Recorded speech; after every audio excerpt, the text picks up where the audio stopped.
button. What does going live mean? It streams live to YouTube. Oh, okay. Yes, yeah. Wow. So this is not private. This is our YouTube debut for some of us. There you go. So be on your best famous. I would have dressed up, but no. No nose picking. Excellent. You gotta turn your video off for that.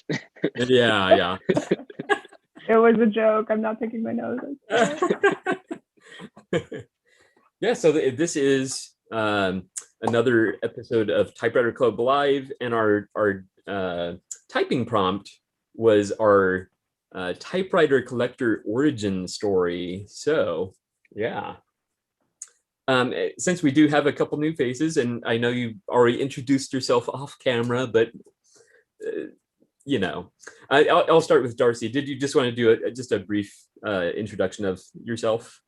Sure. My name's Darcy, and I live in the Cleveland, Ohio area, and I've been collecting typewriters. Started about it started in 2017, so I guess like 3.5 years ago. And I was excited to find out about your event yesterday. Was the first day I heard of it. Excellent. Very good. Well, welcome. And how about you, Jason? My name's Jason, and I live in Pittsburgh, actually Wilkinsburg, Pennsylvania. I started collecting in 2016, near the end of the year, but I've been a fan of typewriters since I was a little kid, beyond just having to use them. Yeah. Excellent. Well, welcome. Yeah. So, first of all, I do want to. Oh, I have to turn off my background for this, so you can actually see what I'm showing. Because otherwise, it'll look like I'm holding up nothing. Yes. So, because I have procured a couple new typewriters. This is the second to last, and I was actually using this one yesterday. Well, I say use, but I typed 2 lines and then we spent the rest of the session talking. So it was our type and talk episode. So I was thrilled to get this, the Olympia SF. This is from 1967, I believe. And I have the one from 1959, and I love it. But then I saw a picture of one of my favorite authors, Ian Fleming, with this typewriter, and I knew I had to have it. And unfortunately, I had to pay up for this one. It's the most I've ever spent on a typewriter, which in this case was $125, all things included. So up here. Yeah, but you know what? It had some issues when it first arrived, but they were very minor, related to the previous owner, or maybe in the thrift store, they had inserted the ribbon incorrectly, which as it was trying to wind the ribbon, it ended up pulling the little triggers that reverse the ribbon. So those got bent. So I basically just had to bend those back, and works brilliant now. Absolutely brilliant. So very, very happy, especially considering what I paid. So yeah, that's one of my faves. I love that machine. Such a good machine. Yeah. I've never tried any of the Olympia portables. Really? I highly recommend them. I have the 2 Olympia SFs, the Olympia Splendid 33, and I guess that's it. Oh, I want to get the 66, and is there a 99 also? I think there is. I want them all. Most of my collection is all Royals, but I have one Olympia SM3, and I'd like to find some more Olympias, because they really are beautiful machines. And I feel like the Olympia that I have is probably not the best example of how an Olympia should type, because I think that there's a few things that are kind of off about it. But I want to kind of expand my horizons a little bit. Yeah, yeah. Yeah, when I first got into typewriters, I was like all in for Smith Corona, and I just happened upon different ones and would try them, and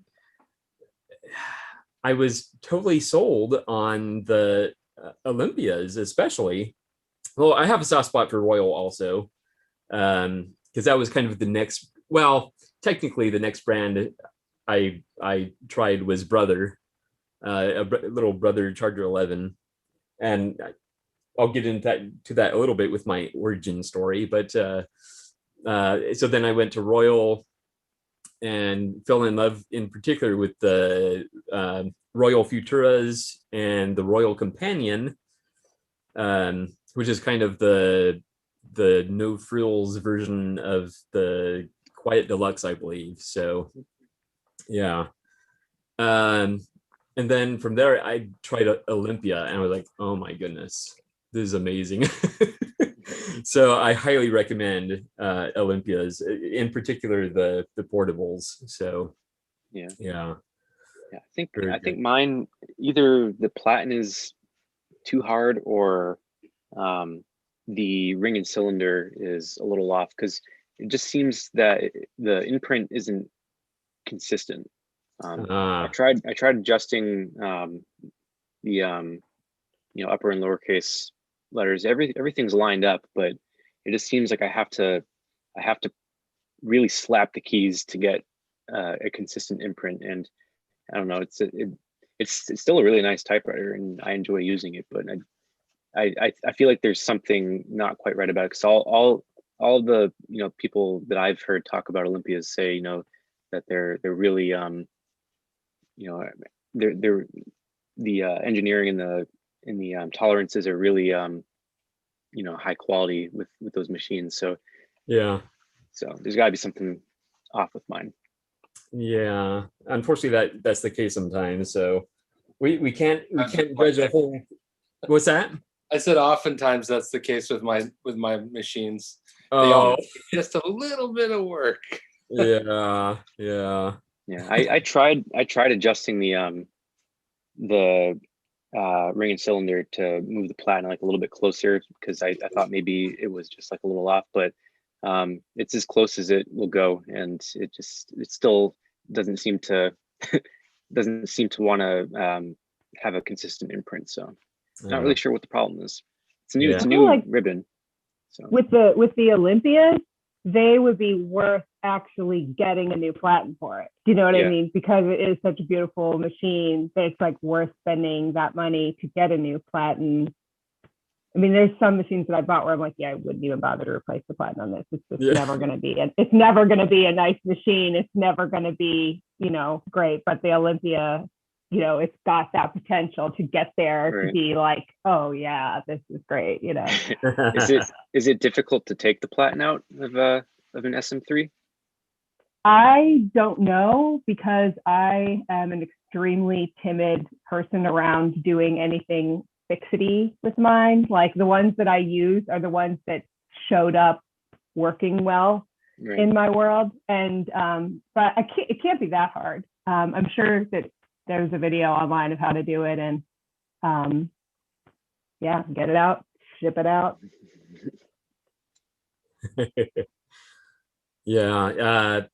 Unfortunately with this Olympia SF, this is actually the softest platen in my collection.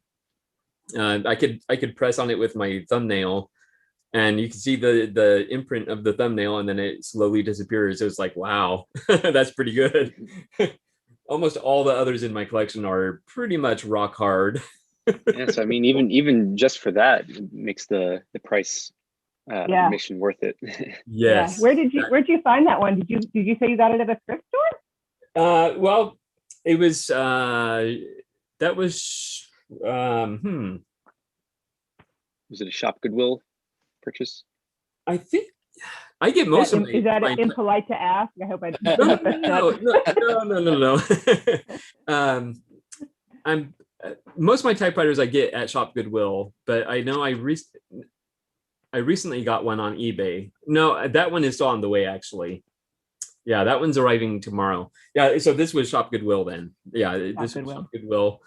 And it did involve a little bit of a bidding war, which I usually shy away from, but I wanted it badly. So, and I'm so pleased that I kept fighting for it. So, and I mean, 125 all included that's still not that bad, considering that, you know, these resellers charge at least 200 for something like this. So, yeah. Plus, I think that's about what I paid for mine, and I never regretted a penny of that. It's never. I mean, like if I get rid of all my typewriters, that's on the last like 3 that I would get rid of. Do you know what I mean? Like that's how much I love it. So 125, you're never going to regret that. No, definitely not. Did it come with a case? Yes, the case is actually still in the garage because it's a little beat up. Yeah. The zipper is broken, so I might try taking it to a shoe repair place and see if they can fix the zipper. I've heard some people take their cases to shoe repair places, so I guess that might work. Yeah. Now, Jason, I see you holding something there. This is the case for my Rheinmetall. I don't know how to pronounce that. Rheinmetall. This one, which is it's actually in pretty good shape. It just stinks. It just stinks. So I'm cleaning it up today, and okay. I did notice that the bell doesn't ring. But that shouldn't be too terribly hard to fix. Yeah. But it's my only Rheinmetall. I bought it. I don't even remember where I bought it. Okay. That, you know, like when I see something that's like $50 for, you know, like an interesting typewriter like this, I buy it, and then if it's not ready to go, I set it down, and then I forget about it, but then I rediscover it like 6 months later. I'm like, I didn't know I had that. Awesome. And then I try it out and realize it's not quite ready to work, and I put it back in the box and set it on the floor again, thinking I'll get to it the next day. And 6 months later, I go through the same process. Yeah, excellent. That sounds like me with my record collection. I have probably like 2,000 records, and so I'll dig through my collection, and I'm like, oh, I didn't know I had this. Yeah, I got about 300 records or so, and I've just gotten to that point now where I'll be at a record store and I can't remember if I if I already have something. Oh, that's funny. So, yeah, I have cataloged everything in Discogs. Okay. So I can always check, but I'm at that point where sometimes I forget what I even have. Exactly. I need to do that with my record collection and my typewriter collection, because my typewriter is probably at 45 now. So yeah. Jason, do you know how many typewriters you have? I'm not exactly sure. It's in the 50 to 70 range. Okay. It fluctuates. I mean, I haven't actually bought much lately, but it fluctuated a lot because I tried to like get rid of a whole bunch, but then I bought a whole bunch, and you know, up and down we go. I'm at the point where I would like to sell maybe 20 of them. I'm just not sure, maybe even 30, but I'm not sure which ones yet. And if I do that, then I would probably buy a few more. Okay.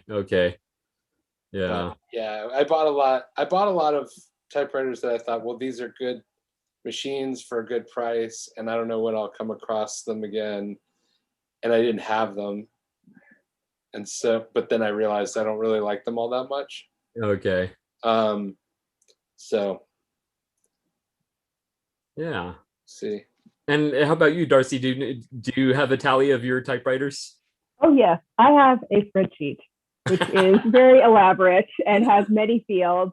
I mean, down to things like what color, are the keys plastic or what, like just all kinds of, like, oh, what other information can I track in my little spreadsheet? So I know how many I have, and I have a numbering system, two numbering systems. One is like acquisition number, like what number it came in at. And then I have like a number that's just like, now what is the actual tally? Because if machines have gone away, if I've gotten rid of them, then that's throwing my count off. So I have to like add an extra field.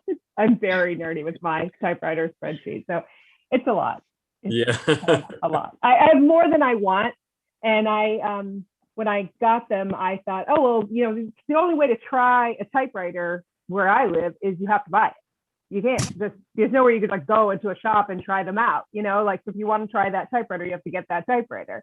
Yeah. And I've mostly bought them locally, for cheap, and, in the wild, and then I unfortunately have not taken like enough water with typewriter repair. So they're all just sitting around going, like maybe someday someone will love me and use me again. And the ones I use are the ones that come in where they're functional. I'm like, oh, all I had to do is change a ribbon and blow off some dust and this baby goes, like they all need new platens. They all need, TLC. I thought I would learn to give it to them. I even went to Philadelphia and took a class at Philly Typewriter on like typewriter repair. Streams live to YouTube. Oh, okay. To see if I could try and, This is not live. Sorry about that. I had an echo. Oh, it's okay. No, unfortunately, the class was great. Brian at Philly Typewriter teaches like a day of typewriter repair, and it was really great. But unfortunately, I got really, really, really sick from the fumes, spending a day in like fumes. And so I've never done anything since then because it was like my body's like, no, don't ever go to near any of that stuff ever again. So put a damper on my repair aspirations, sadly. I did pop into the meeting yesterday for a few minutes, and I saw that May was doing the rubber ducky bath with one of her typewriters. So that's always an option too with the cleaning. Like if the fumes aren't good for you, you can just put it into a rubber ducky bath. What is this? Rubber ducky bath? I have not heard of this term. So May Travis, and you can watch. I think it was towards the end of the live stream yesterday. She was demonstrating how she cleans her typewriters in the sink. She fills it with water and a little bit of Dawn, and she's removed the body panels. She's removed anything that like felt or anything like that could be damaged by the water. And then she just plunges it into the water and does typing underwater. And it sounds bad, but she's done it on many, many typewriters and hasn't had any problems. Yeah, she hits it with a blow dryer after to dry out all the water, so it won't rust it. Because she gets rid of all the water, but I mean it sounds like it works. Yeah, it makes me a little itchy to think about that. I cannot see myself. I know it seems like something completely Yeah. counterintuitive, but I use one. Todd Young, who does typewriter repair also in Philadelphia, taught me to use spray vodka, putting vodka in a spray bottle, and I use spray vodka, which obviously the fumes of that are fine. The typewriter one for you? No. But you could. It's pretty cheap vodka. I don't think you want to. Bob's showing something. Yeah. We didn't say hi to Bob yet. Hi, Bob. Yeah. How are you, Bob? Oh, good morning. Good morning. I'm great. Yeah, no, that's my alcohol. I don't know how I found this. And I think it was during the pandemic. But anyways, no, this is appropriate PVC plastic just for isopropyl alcohol, 91%. And boy, this really gets in there. Between this and those new Q-tips I was showing off the other day, it's great, whether it's in the basket or in the crooks of the of all the type bars. Yeah. Anyways, yeah, if you can find this one's from CVS, so it's pretty amazing. I've got two of them, lucky me. And that's for plastic? Say what now? Did you say that's safe for plastic? Oh, it is plastic. The bottle's plastic. Sorry. Okay. I've been using mineral spirits. A higher grade. Yeah, I suspect it would hold mineral spirits just fine. I'm looking at the grade of the plastic. I don't have good enough glasses on to see what grade it is. Oh yeah, no, it's grade 1. Yeah, it's grade 1. So you can put just about anything in it. So I think the spray bottle is probably worth a lot more than the contents, which is a lot of times how it works. I mean, it's all about application. No, I'm doing good. I tore apart a customer's SG1. This customer gave this thing to me about a week and a half ago. Unfortunately, it was dropped. The crank, the frame is cracked. The escapement's jammed. I think there's a broken part in the escapement, but I found a guy with an escapement he wouldn't mind selling, so I might have to replace this escapement. Anyways, I'm really bummed. We'll see if the guy wants to repair it. It's 4 hours of work, so who knows, but it would be a lot. I'd have to really strip this thing down, but it's an SG1. What do you do? These things are gorgeous, they're glorious. They're real workhorses. These days it's probably my favorite typewriter to type on. I've got a newer one and then an older one, and this one's an older one. I love these carriages. Fastest carriage in the West. You can just rip them right. Everybody wants to rip off 20 pounds. You could do some curls. Yeah. Some muscle, Yeah. In yesterday's live stream, we were talking about how on the SG1 and some other typewriters as well, there's a serial number on the body of the typewriter and a different serial number on the carriage. Yeah. So that's interesting. Yeah, and I'm really glad it is this way, because it makes it a lot easier to wrench on. I don't have to rip so much apart. And that's the number one rule. Anytime you're wrenching on a typewriter, to me, how little can I take apart? How much can I get in there and fit in there? Because we all know that the old screws will strip out or break. In fact, this one has a broken screw. I'm gonna have to tap out. I think I can get it from the other side, but it's the screw. Sure enough, it's a screw for the carriage. So I'm gonna have to take the carriage assembly out and and fix that. So it's one more, it's one more thing that the less screws you can undo, I think, the better as far as that goes. But the repair's been going real good. I've gotten a few units fixed this week, which is nice. I did just do a database the last few weeks. I've been real busy working on that. Darcy, thank you for mentioning that. It's very scary, not scary, but every time people mention, I think once a week in one of the online groups, someone says, well, what's your typewriter count up to? And my comment is always, it's none of your business or none of mine. Leave me alone. Well, now I know. And it's knowing is not, knowing is hard. I mean, I've got this rack behind me full of my machines and a few customers' machines. And then I've got another rack in the house. And I think I might end up putting a rack in the basement. And everyone thinks, well, is the basement the place to be? Well, my water heater's in my basement. So it's always like a perfect 65, 70 degrees in my basement, no matter how hot or cold it is outside. So I've learned it really is a root cellar by that definition, right? I've learned that really is a place to keep anything. And I've been able to shore it up. So I haven't had any rats in the last 10 or 12 years. So I think that's, that's the key to storing and playing with typewriters.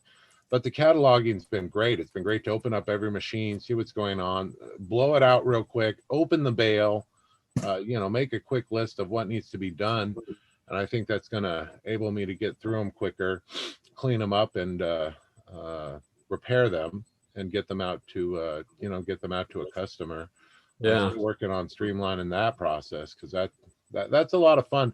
People never mention that. I love how I've got people who call me and go, hey, you want to buy all these typewriters. They're, if you want to do a quantity theme, they're only, I don't know, $75 a piece. And I go, well, that's really great and good for you, but maybe it'd be easier if you sold them one at a time because I rarely spend more than $40 for an old beat up typewriter. So Yeah.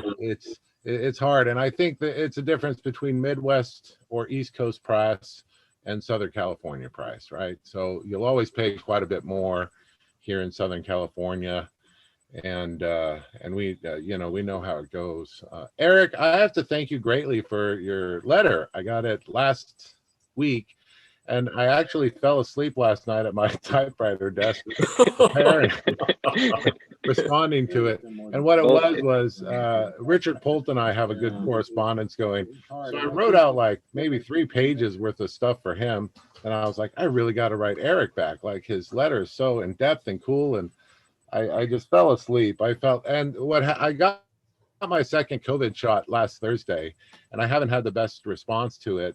That is, I'm fine. I feel fine. My temperature's fine, but I cannot keep my eyes open to save my life.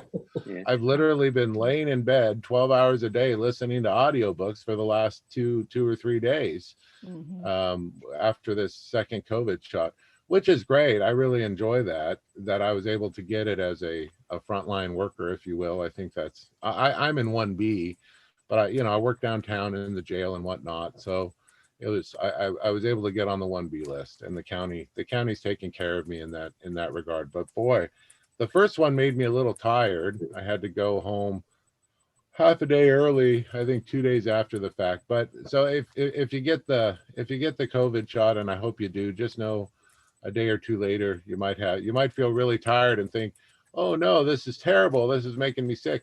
But you're just tired. It's the weirdest. Yeah. I'm just playing audiobooks because I really can't sleep, but I can't keep my eyes open. So I just listen to audiobooks, lay in bed, and think, wow, must be what retirement is like. I need to. Well, it's better that you were falling asleep writing the letter back to me than when you were reading it.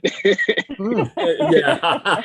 Oh, I loved reading it. It's great, and it's very wonderful. I wish you all knew the impact that I enjoy that it gives my son. He's 14, and so I had him read your letter. I said, hey, read this letter. This is how it really is. You can show off cool things you do, like your record collection, which is great. When I was a kid, my uncle owned the local record store, and I acquired all his records. It was up on Canyon Crest Drive, Gregory. It was up next. Oh yeah. The old.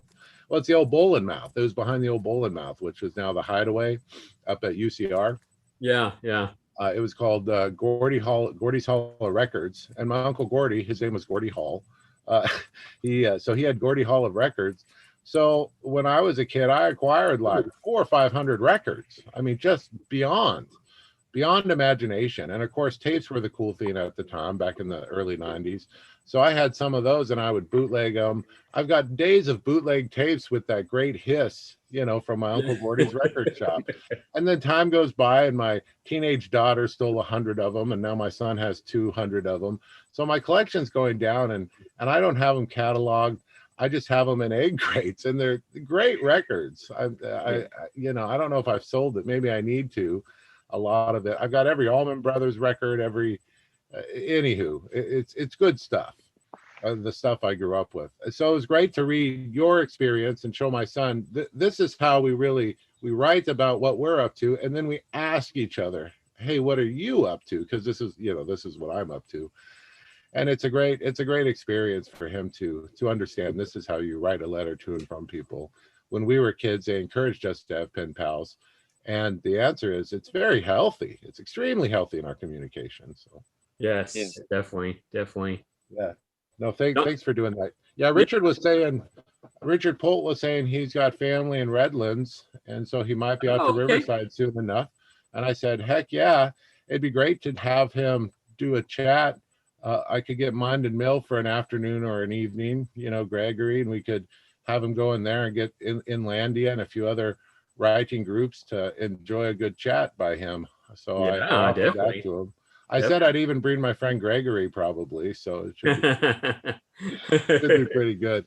But Excellent. that was really exciting to have Richard reach out, and I just wrote him a letter thanking him for putting me on on his website, Very on good. the Very good. Xavier website. So that's been good. And I did get those books that I ordered from some Theodore Monk guy. Boy, I gotta tell you guys, this is amazing. And the recreation of this is my new favorite. I woke up reading this. I fell asleep Mares is always good. reading Eric's, 1909 responding to Mares. Eric's letter, but that, yeah, right. No, thank you, Mr. Monk. I've done quite a bit in open copyright republication myself. Mhm. Right now, I'm doing a big series from Khalil Gibran, where I republish the work and then have a narrator read it, and then Okay. it goes on Audible, and people are real excited to have Khalil Gibran stuff. And the narrator is female, so people are really excited to hear a female narrator. Very So I've good. been having a lot of fun with that. So I really, I know how much. It's so funny when you think, well, Reverend Uh-oh. Uh-oh. Monk, you didn't write this. No, it's really, thank you. Thank you. You're welcome. So if you guys haven't gotten it, it's a history of the typewriter as written in 1909. And I did get that this one. guy knew that. Yeah, I mean, this guy knew the typewriter as being the most. There was nothing more exciting in the industrial, technical, tangible revolution at the time. Mhm. This guy might as well be talking about the invention of the NASA space shuttle, and going to the moon. So it's absolutely fascinating. And That's his an name's excellent Geo. perspective. Yeah. Yeah, yeah. He touched every typewriter that he wrote about. Mhm. And he was an English guy, so he's all excited about American typewriters and how many typewriters there must be in America. 5 times as many typewriters as per capita person. I mean, in England, it's very exciting stuff. So it's Yeah. great perspective. It's always exciting. Sometimes I've noticed, and this happens in the motorcycle field, people put out books and they're terrible. And it's not that they're terrible because they didn't care. It's because they're terrible because they didn't hand it to an editor. So Oh, yeah. Yeah. Yeah. and I know the first time I put my book out, I had 58 mistakes after the fact, after I'd run it through 2 editors and 2 Wow. beta readers. So we know these things happen. But anyways, this stuff's really cool. And I really appreciate all your hard work.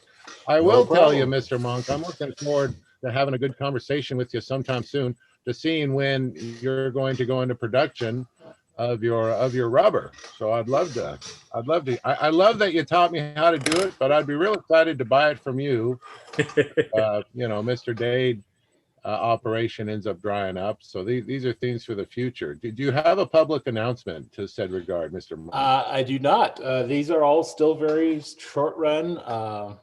I basically make them when I think I'm when I want a set for myself, or if I have want to make a set for a friend, and that's when I make them. I really don't think it's going to be like a commercial proposition. It's just too slow, too little output for the hours. So it's just not really sustainable. Plus, those molds don't really get a whole lot of life out of them. Like I'm not going to be able to save those for a year. Okay. They might be good for 4 or 5 castings, or maybe 20 or something like that. Yeah. Before they go bad, and so it's not really something that you can make money at Okay. the prices that I'd like to charge. Because I think a lot of people who are putting together rubber right now are charging in the $30-$40 range for a set of feet, and it's a little pricey for me. A lot of people will pay that, but I won't. Yeah. So you just sell the castings? No, I don't. I just make the castings, and that's what I'm doing right now. So if you're gonna watch my side cameras today, you'll see me making a mold for. Let's see. Excellent. for Corona flat tops, Underwood late 50s, the ever popular Super 5-foot, which is just a block of rubber, and then a couple brothers, and because that's what I need right now. Oh, okay. So Excellent. I'm out of the loop. What Mr. Dade? Are we talking Steve Dade? What's Steve going Dade died like probably a month ago. on? We don't really know for sure when. I don't think. But he was in poor health for a while, and He was such a wonderful guy. he was, I didn't yeah. know. Mhm. Oh, I'm so sad to hear that news. Yeah, it's really. I mean, it was a huge loss, especially if you got Corona stuff from him. Yeah. He was probably the best supplier for that, and he was a great guy, very trusting, very very nice, Yeah. open with his advice and stuff. It's a big loss. That's terrible. Oh, Yeah. I'm so sorry. Yeah, I'm so sorry, Darcy. I should have prefaced that. Yeah, it was about I a month and a didn't week know. ago. It was really rough, and there was quite, he knew it was coming for quite some time. Our gracious Reverend Theodore Monk has been kind enough to show us how to cast our own feet, and I agree. You look at a set of rubber feet, and you go $44.95 with free shipping. But it's actually quite cheap compared to casting it yourself and making it happen yourself. Well, it depends on if you're going to do a lot or a little. I mean, if you only want one set of feet, it's you're putting a lot of money into that initial mold. But Yeah. as far as I'm concerned, if I make feet for my own machines, and I might make 10 or 20 extra feet on the side from the same mold, and I could use those as gifts for my typewriter friends, or I could well, people like me are going to call you, Ted, and we're going to be, hey, what do you got? I've got $50 for this set of feet. Let me drop it in your PayPal. Here's my address. I'm going to throw money at you. I actually do have a whole bunch of feet already made up, so maybe later I might show off an inventory and see if anybody wants something. There you go. Yeah. This will be exciting, because it's always it's only the rubber on the typewriter that goes bad from a repair. Right. I mean, it's the one thing that if you replace it, it just really makes the machine 10 times better. Yeah. No, I agree. I think you're doing a great thing, Mr. Monk, and I don't know. I don't know what Steve's business was and what his numbers were or how it all moved. And I doubt it was very much, because Sure. The way he did business is basically he said he would say, what do you want? And then he would make it and send it to you, and then he would bill you for it.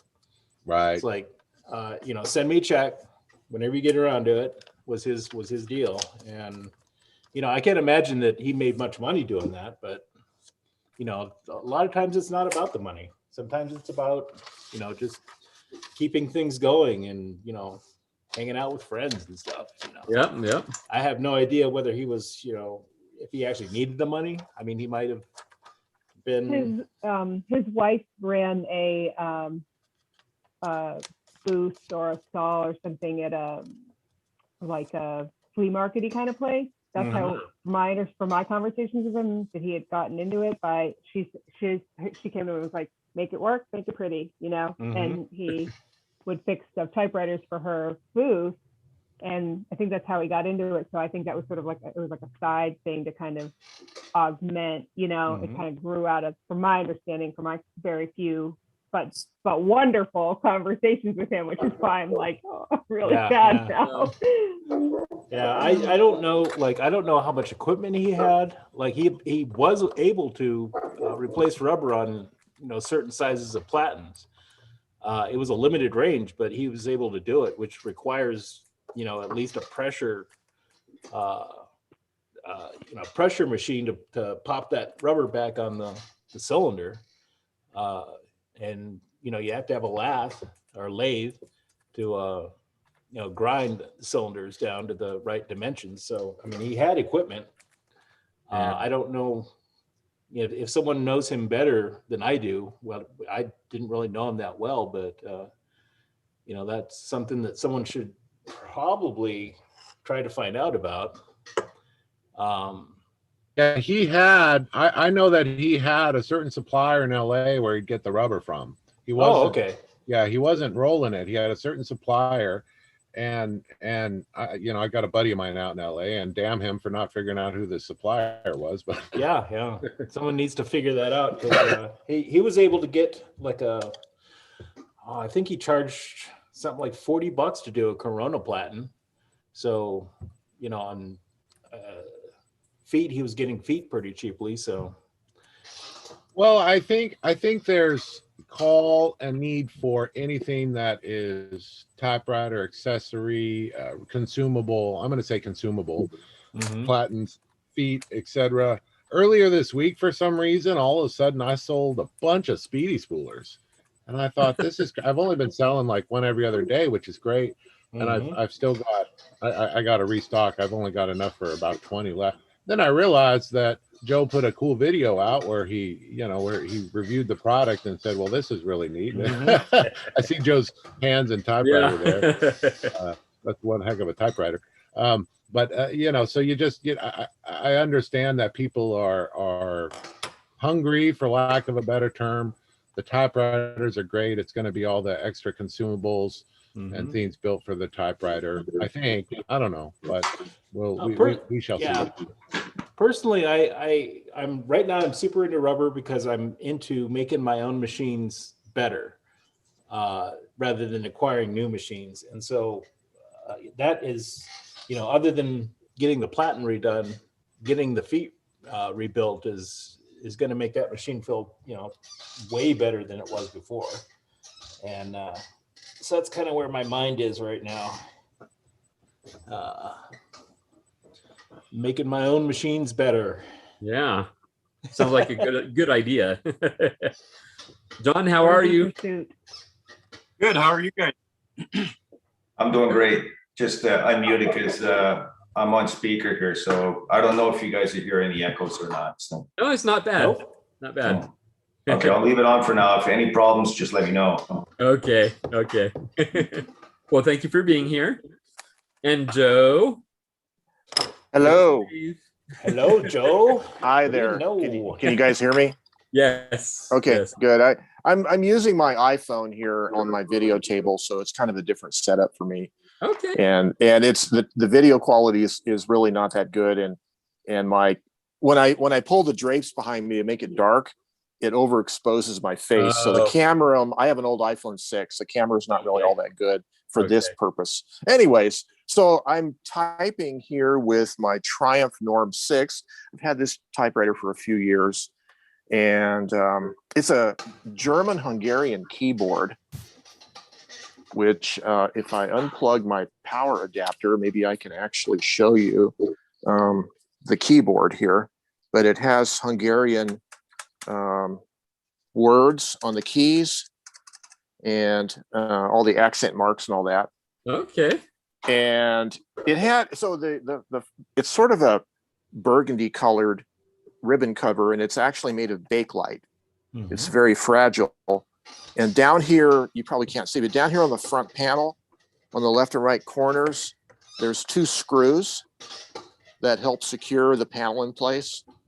And there's also 2 screws, one underneath each ribbon cover. And someone in the past had tried taking this panel off. They took the 2 screws off underneath the ribbons, forgot about these 2 screws. And so what happens is the corners here are cracked of the Bakelite cover.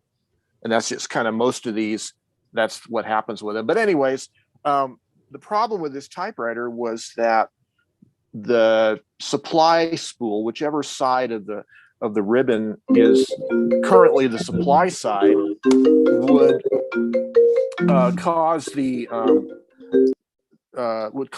would be slack. It wouldn't have any back tension. So as you're typing, that spool kind of freewheels, and the ribbon would kind of spill out into the machine. And so I figured out, I fixed it actually last week. And there's a there's a tension lever. Let's see if I can get this picture here. There's a little sketch I made of this little lever. There's a tension lever on each ribbon spool that engages. There's a cam, like a cam underneath the tooth sprocket that has the little teeth that causes the ribbon spool to turn. Underneath that's a cam, and that little lever engages the cam when it switches directions. And what happens is the upper surface of that spring, you need to adjust it so it's rubbing on the bottom of the reel, and that actually provides the back tension. And if it's not touching, then the supply side spool is going to just be totally loose. It'll just spill ribbon out. So anyway, that's a little non-intuitive little thing I found that fixed that problem. So, and these are not all that common of a typewriter anyways, but it's a nice machine.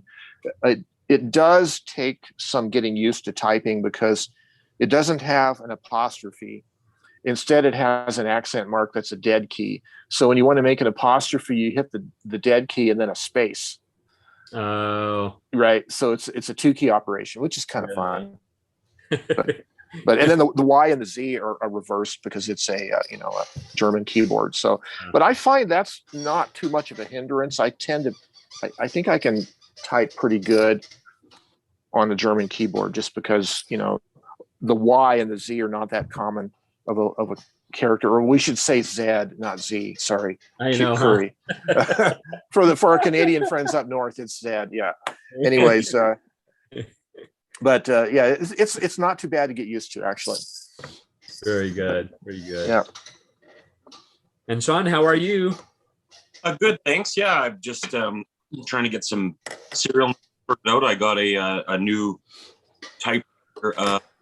Surprise. It's actually an Erica 10, but it's the AS 700. Yeah. Can you see it? Yeah. No. Yeah. Ooh, birdie. Mm.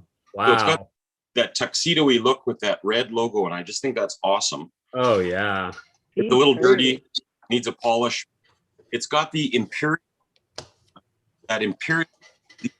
font, or Imperial Pika, sort of shaded, thicker letter font, and I just that's a bonus.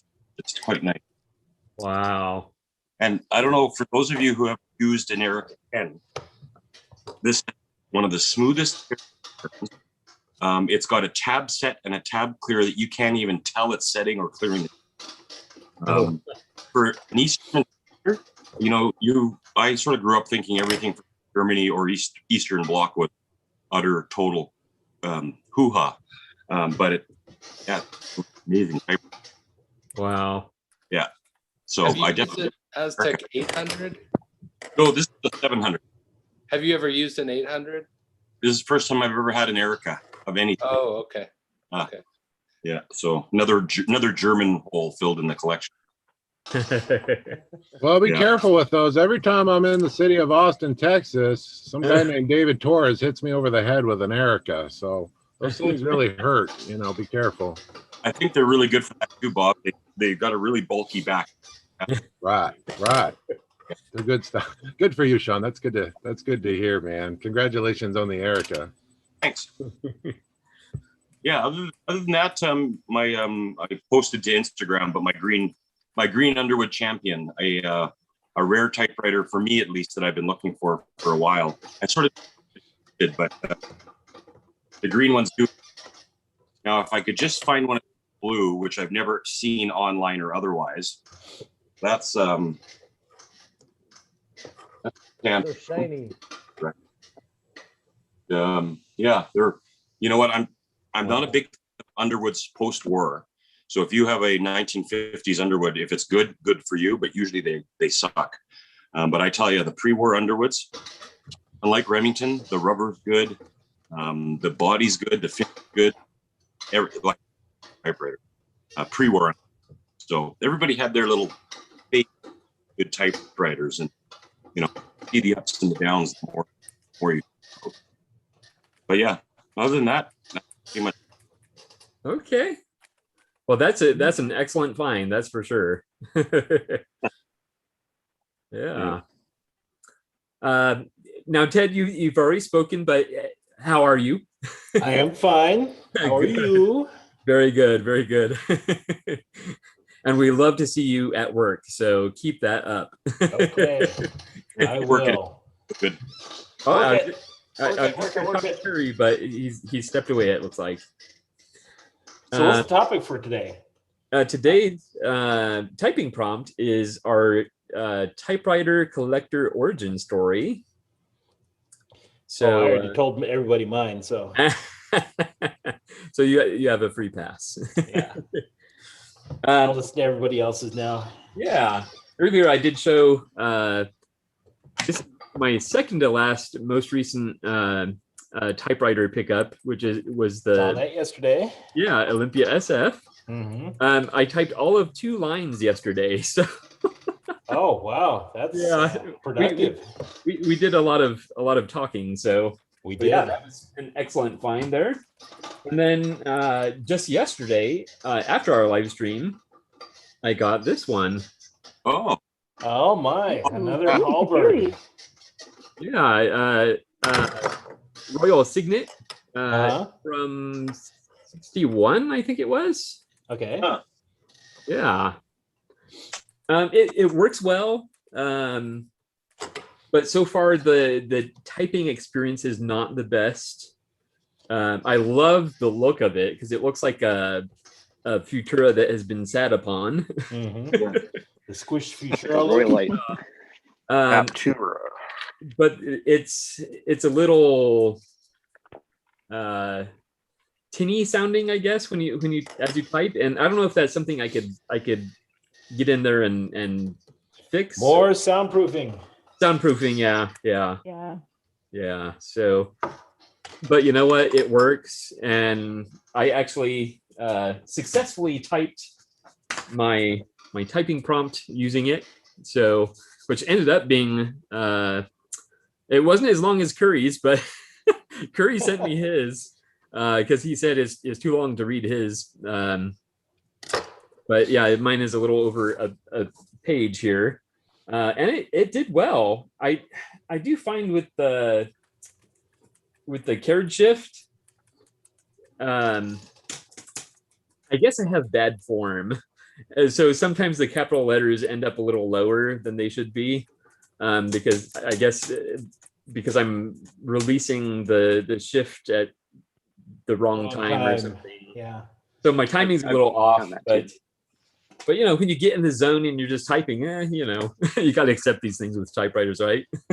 Well, I mean, the same thing will happen with a basket shift, so it's not like it's just That's carriage true. shift is to do it. It's just Okay, that's true. I guess it's just because the carriage shift is a little heavier, so it makes me more prone to do it. So I do want to show the case of this one because the case is actually pretty amazing. Let's see, where am I? You're right there. I see you. All right, so this is the case. Oh, that's interesting. Ooh, cute. I was expecting more like the case for the Royalite, but that's. And I don't know if you can pick it up, but it's like super clean. It does have, there's like you can't really make it out. There's a scratch right there. But other than that, it's super, super clean. And inside, it kind of looks like what I imagined the inside of a coffin looking like. Excellent. So it's all lined in this nice fabric, and it's lightly cushioned on here. It doesn't have any hardware really, you know, holding it in, but we know what we're going to bury you in.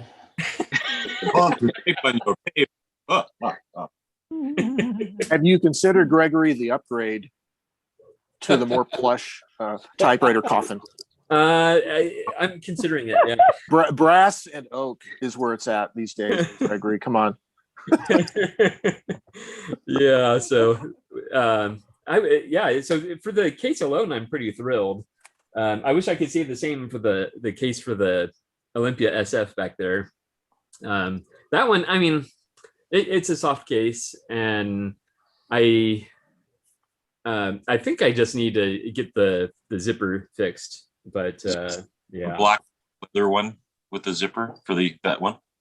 The Olympia SF has a black case. I think it's a soft case. I took it out so quickly, and I don't remember exactly if it was soft. You know that? Yeah, I think that's it. Yeah, and it has the zipper, right? Yeah. It's sort of a weird case. It doesn't really do a good job to do anything except staying closed. Yeah. All right, so I am going to read my typewriter collector origin story. So it's my typewriter collector origin story, or looking at the beginning from the end. It all started on planet Krypton. No, it was a radioactive spider. Or was it 14-year-old me asking for a typewriter for his birthday? Yeah, that's it. So 14-year-old me asked for a typewriter for his birthday. It was one of those Smith Corona gray daisy wheel beasts. You know, the ones where the model number kept changing, but they were essentially the exact same typewriter. I love that thing. Of course, I did the obligatory homework assignments on it, but I also wrote bad poetry on it, and I published a zine, and I wrote book reviews. After high school, I know I continued to use it. It was, after all, the typewriter upon which I wrote my resignation letter from my job in the print shop, the job that started in my senior year of high school and ended just after. In my mid-20s, I moved back to the place of my birth, Peoria, Illinois. With a job in the mall, I still had dreams of being a writer, so a few paychecks saved, and I found myself standing in front of a display of Smith Corona typewriters virtually identical to my first one. So I was typing again. Mediocre short stories for my own amusement, college essays, not for me, but for my 60-something dad who went back to school to pass time and make use of his VA benefits. He already had his master's in journalism from many decades before. When I moved back to California after just 3 years, I must have left the typewriter with my dad, and that appeared to be the end of my typewriter story. Fast forward more than 2 decades, and I found myself in the midst of the vinyl community, people writing the vinyl record resurgence. A vinyl community friend, Colin Medicine Horse, would occasionally post pictures on Facebook of typewriters he had rescued and restored. The seed was planted. As a collector of records, hopping from thrift store to thrift store was just part of my routine. A stop at Salvation Army rarely resulted in much in the way of records. Occasionally, I could find some good stereo equipment. So it was in the back of the store, among the electronics, that I saw a little blue suitcase shining from the top shelf like a beacon.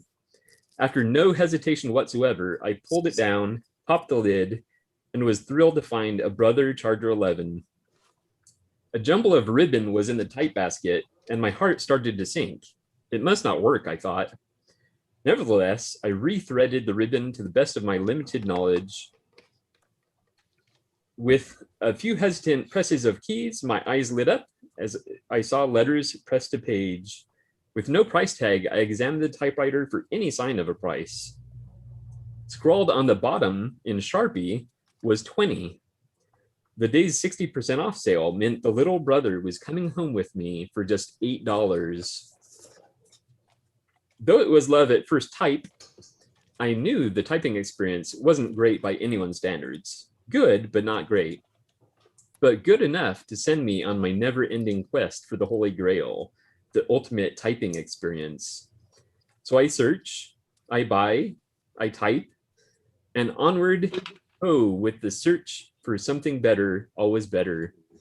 This, a royal signet from 1961, my latest find in the search, is not the Holy Grail, but as a self-declared poor typist, that's all right by me. Yay. Yeah. Thank you. Yeah, so there's my origin story. Yeah. Sounds about right. Yeah. Yeah.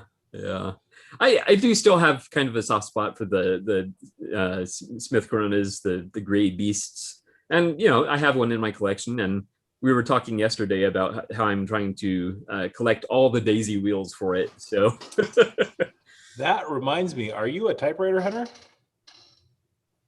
Yes. Okay. If you get a chance, yeah. go log into the typewriter database and go to the file area. Let me pull it up so I can, and then go to the typographical section. Okay. You will see, I remembered that I had Raro 1970, and let's see, what's the other one? Did I put it in here? No, I didn't put it in there. I'm gonna have to put it up, but I do have a daisy. I did find a daisy wheel catalog from Raro.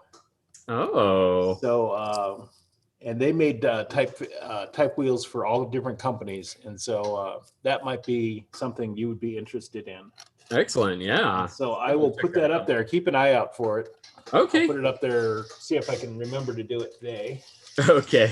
And, very good. Thank then you. you can have that, and you can pursue all your type fonts. I know. Oh yeah, because 7 isn't enough. No, 8 is enough. Yeah.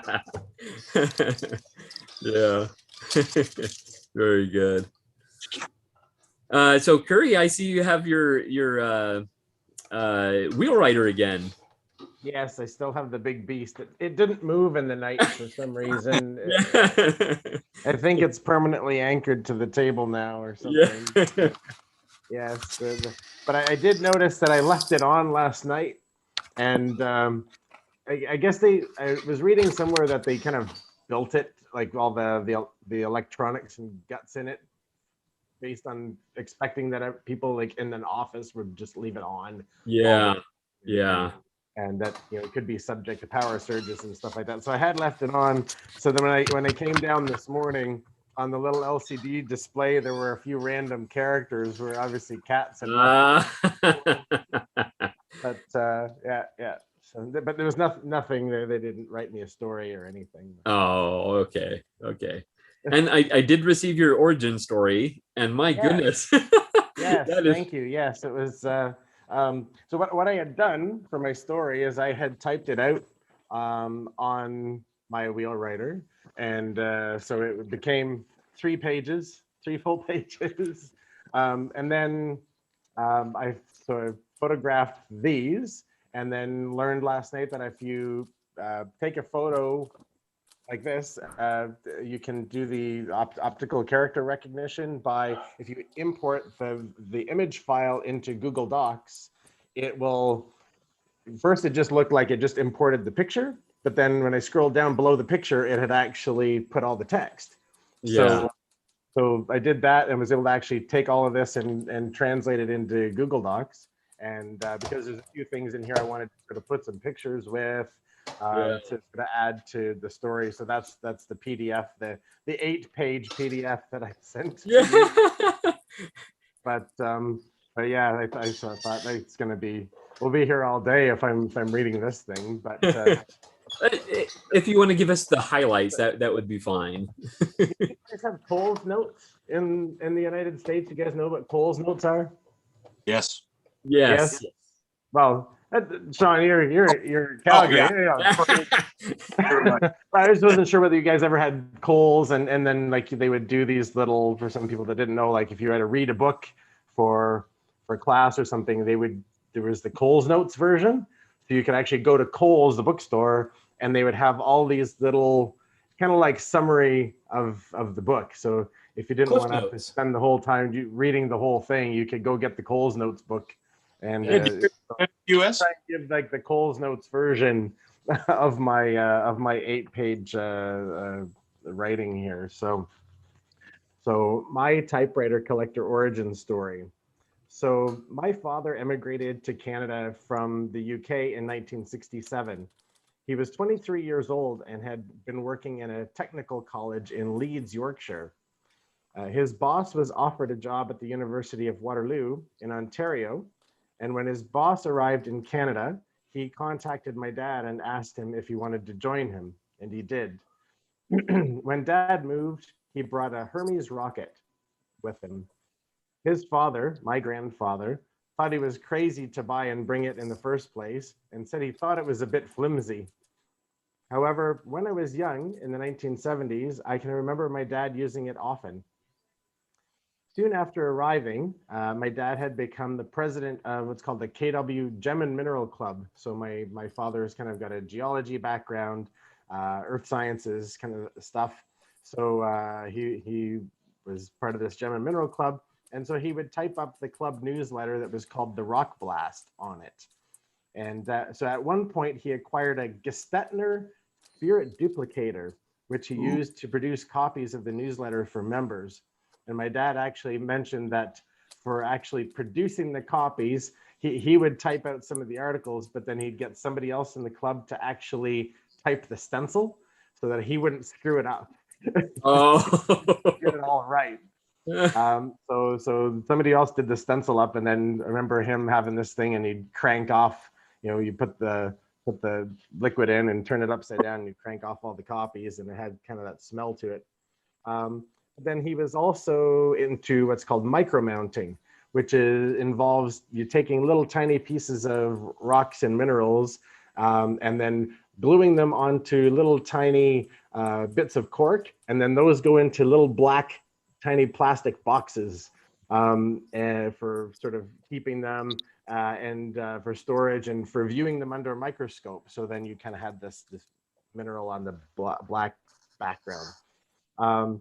And I thought he typed the labels for them, but he reminded me that no, it would have been way too small to have even in Elite to type the labels for them. So he actually used what's called I think they're called Rotring Rapidograph technical pens. And they're really, really fine pens that you can get like in different gauges, and a 00, otherwise very small template, which now as he had mentioned, I looked it up and I remember him using that. And then he would store the micro mounts in these drawers that used to store Letraset, dry transfer lettering sheets that he often used in his role as a curator of the university's Earth Sciences Museum. He likely typed things for the museum as well, at least until he received an IBM PC in his office when I was around 7 years old, around 1979, I think. He also recalls typing out instructions for Scottish country dancing lessons, which he taught for a short time. And yes, I did do for a short time as well when I was a teenager, which was cool because I was like the only teenage guy and there were like a couple teenage girls there too. And that's also how my parents met. So that's kind of the beginning of the story. And then it carries on when last February, I was on a work trip in Montreal, had to go and find some refills for one of my favorite pens. So these are Pilot Friction pens. If you've ever seen these, they're Japanese, and the ink in them is such that if you apply heat to them through friction with this little nub on the end, then the ink disappears. So they're technically like these are erasable pens. So my pen had run out of ink just as soon as I got to Montreal, and I had to go in search of refills for my pens, and located a stationery shop near McGill University in downtown Montreal. The shop is called Nota Bene, and not only did they have my refills, they had all kinds of paper, writing instruments, and it was like being in a candy shop. In their front window, they had some typewriters for sale on display, and seeing them reminded me of how when I was little, I would play with my dad's Hermes rocket. So I decided that when I returned home, I would find a typewriter of my own. And after a bit of searching, I found a 1969 Olivetti Valentine for sale not far from me, and did some research and learned that the Valentine had a famous design and was featured in the New York Museum of Modern Art. So my wife and I went and checked it out. It was in good condition and worked just fine. The antique dealer who was selling it said that he had acquired it through an estate sale. A couple had purchased it for their daughter when she was about 20, but unfortunately she had had cancer and passed away while she was still quite young. But after buying it, I was hooked. And now that I know more about typewriters, as I've mentioned, I think in this group before, I know the Olivetti Valentine is not one of the best for actually typing on, but I'm still glad that I have it in my collection. And so from there, like most of us saw the movie California Typewriter, and there's been no looking back since then. And so yes, this IBM Wheelwriter is typewriter number 46 in just over a year. Nice. Wow. Jeez, you've almost caught up to me. Yeah. And I've been doing this for 10 years. But now, Ted, have you had more than 46 pass through your hands? Yeah, I've had a couple hundred pass through my hands. Yeah. Yeah. That just kind of happens, Yeah.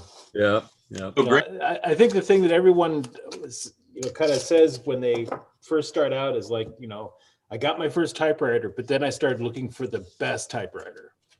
And that's why you end up with 50 of them. Yeah. Until you finally settle on one that becomes kind of your everyday, your go-to, or I've settled on 50 that are my go-to every day. I was just gonna say, in the process of that search, you kind of grow attached to the ones that you procured, and you're like, it's a good machine, but I still want to find the better one. The thing is, every one of them feels different, and every one of them feels great in a different way. And so to me, I'll pull out a machine, I'll use it for a couple days, and then I'll be like, oh, I remember that other one that I have on my shelf that I think feels great. I'm going to go try that one out for a while. And I just cycle through them over and over again. It's just the way it is. Yeah. Well, thank you for sharing letter writing in the group, because I've been trying to cycle through all the typewriters that I've got and try and type a different letter out on a different typewriter. And then so I'm having to record on the list of, okay, wrote to them on this date on this typewriter, so that I don't duplicate and try and get through all of them. I've been trying to keep mental notes, but I fail. Oh man. I've started taking photos of the letters that I've been sending, because I've been realizing that I'll get the letter back and then I won't remember if I already mentioned something. Exactly. I hope I'm not repeating myself. Yeah. I just try and keep it like old school, like in the old days, they didn't save copies of their letters. So I figured, if I forget and repeat something, it's fine. People just love receiving letters. That's it. I scan all my outgoing letters, partially for the reason you mentioned, Eric. I can't remember what people will reference something in a letter. I'm like, I don't remember what I said. But also, I've been going through my parents' things. They both died in 2016, and I'm finding letters from generations past. In fact, 1 second. This letter, which my mother saved, and unfortunately she laminated it, but it was sent from my grandfather to my grandmother. The date is August 7th, 1945. Mm-hmm. He was in the Philippines in the Marine Corps. And it's right after the dropping of the bomb. I'll just read it. Is it okay if I just read a little bit of it? Of course. It says, I'll probably start crying too, because it's just, I don't know. Reading these letters has been pretty amazing. Darling, we have just heard the news of the atomic bomb on the radio. If reports are right as they reach us, it is the most important and far-reaching development of the entire war. You know how much I feel the Germans might be able to split the atom. before we did. Let's see, I can't read. Looks like they almost did. Thank God they didn't.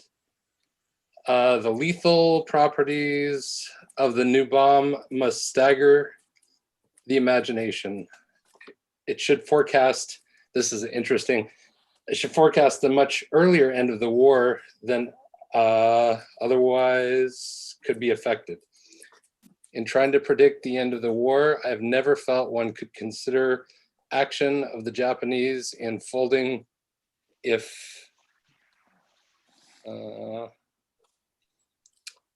and when the going got too tough.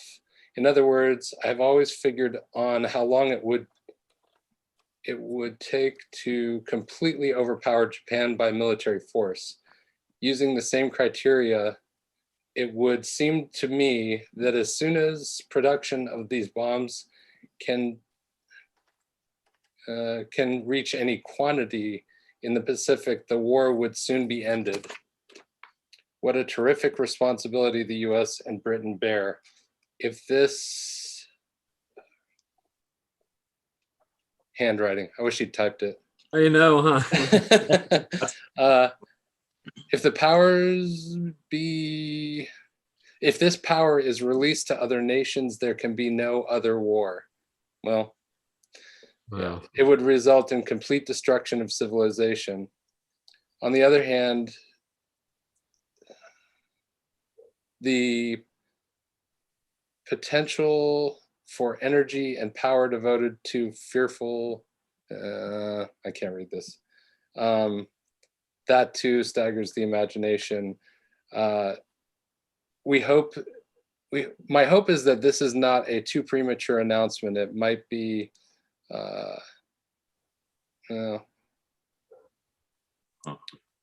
basically, yeah, he goes on to talk about like the ramifications of it and the fact that they thought that there would be the loss of like 1 million US soldiers trying to take Japan.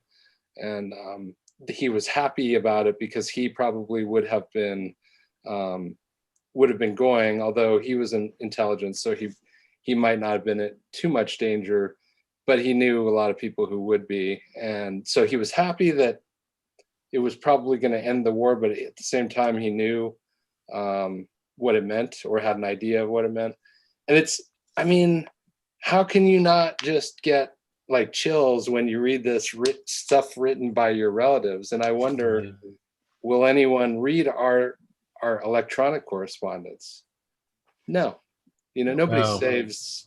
I mean, I don't think people are going to save emails, and if they did, who would want to sort through all that? Yeah, Google sure will. I mean, I guess one could argue that Google probably saves all of the emails and that's true. and reads And all of the them too. National Security Agency also Yeah, probably. And maybe there's an algorithm that'll pull out the interesting stuff. I don't know.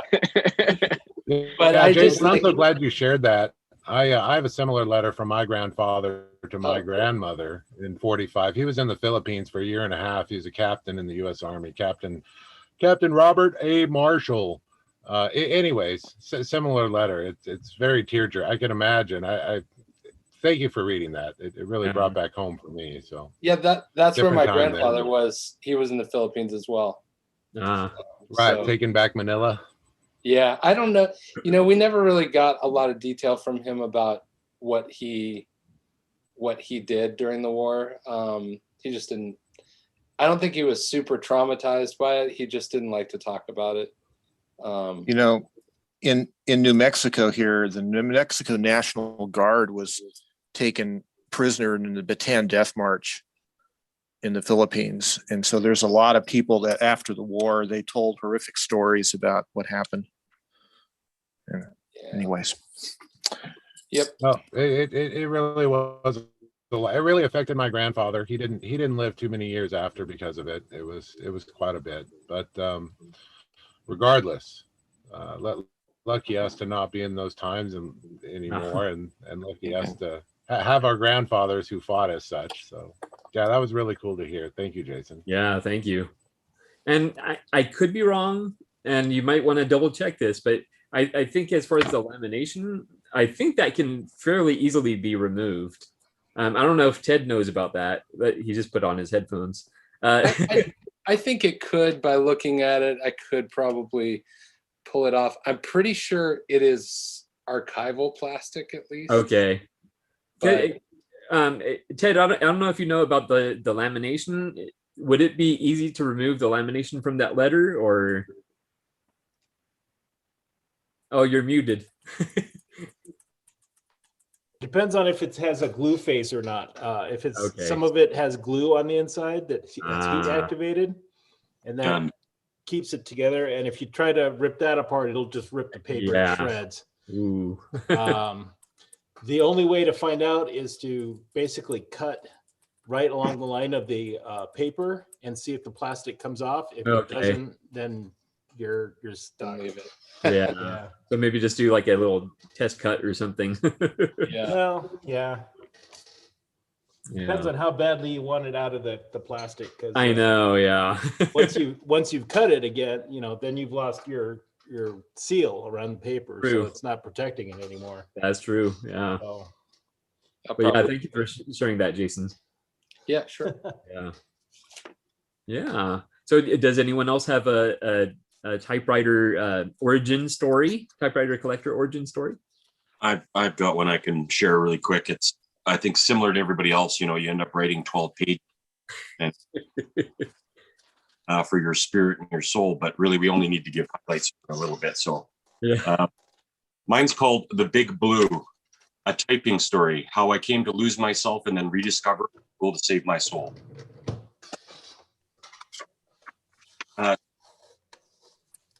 So I've been looking for inspiration for a long time. I know that it's out there. I know now that it rests in this mechanical contraption. Look back to my youth, which I keep going to when I write, I rest within the typewriter. The world of the computer in me and caused me to lose part of my spirit and soul, which I am still working to recover, to rebuild. My dad's secretary, he still had one back in the early 80s before anybody gets upset. Sorry, I'm just trying to put you there. Had a big blue IBM Selectric, as did everyone in the office at the time. As a prolific workaholic dedicated to his career and the desire to move ahead in life, I spent weekends on end in the office with him for hours. At a loss as to how to entertain a 7-year-old, he down at Big Blue, showing me the basics of operation, and then he would disappear into his office for hours. I was always, adverse to interrupting him at work. So frustrated would he be that I would instead remain at that typewriter and just feed paper continuously through it, smacking away on the keys, watching that little golf ball bounce crisply at the paper, so perfect, so precise in its movements, and always leave a perfect impression. I started quickly with no words, for that matter, any meaning. I only liked hearing the smack and seeing the ink letters magically appear on that pristine white paper. Before I knew it, that white paper would be covered in neat straight lines of letters. There were no words, there was no thought. It was purely scientific on my part. I was discovering the value of the tool, and it helped me find my voice. My new explorations turned into writing, proper writing, the beginning of translating the scope onto paper. It was my first epiphany in life. Although I would not have realized it at the time, it had planted a seed in my imagination, opened up to possibilities of communication through different means. I was hooked. I was a writer. Those days, that Big Blue Selectric, I couldn't see a blank piece of paper and not become excited at the potential it held. The potential to dump words and thoughts onto which would mean something. Now, fast forward, my dad changed jobs. I didn't ask for a typewriter for some reason. Why? And it wasn't until 2014 I went into an antique store and found a 1927 Remington portable for $20. And all those Big Blue flooding back. I bought that typewriter, and here we are, 155 later. At the end. The typical. Yeah. Yep. Excellent. Thank you for sharing that, Sean. No problem. Yeah. Thanks for listening. I know it's painful.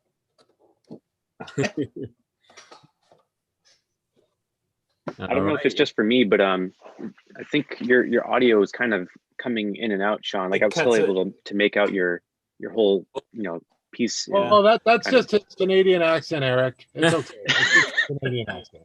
He has some sort of a limiter on his microphone that's cutting out every time, like he gets to a certain volume. Oh, that's what it seems like. Yeah. Compression. Yeah. So if I just talk like this at a normal monotone tone, it's right. It's still kind of cut out a little bit. Okay, I'm sorry about that. I might have to improve the quality of my phone. All phones seem to have that. They seem to have that compression rating, and I don't know if it works better on Wi-Fi, or you call someone, they're in the car, and you hear the for about 5 or 6 seconds, and it readjusts itself and cuts out that white noise. I really, yeah, Sean, I really appreciate you sharing, and I'll add to that, as I know a lot of you have heard on the podcast that I do, on Austin Typewriter Inc.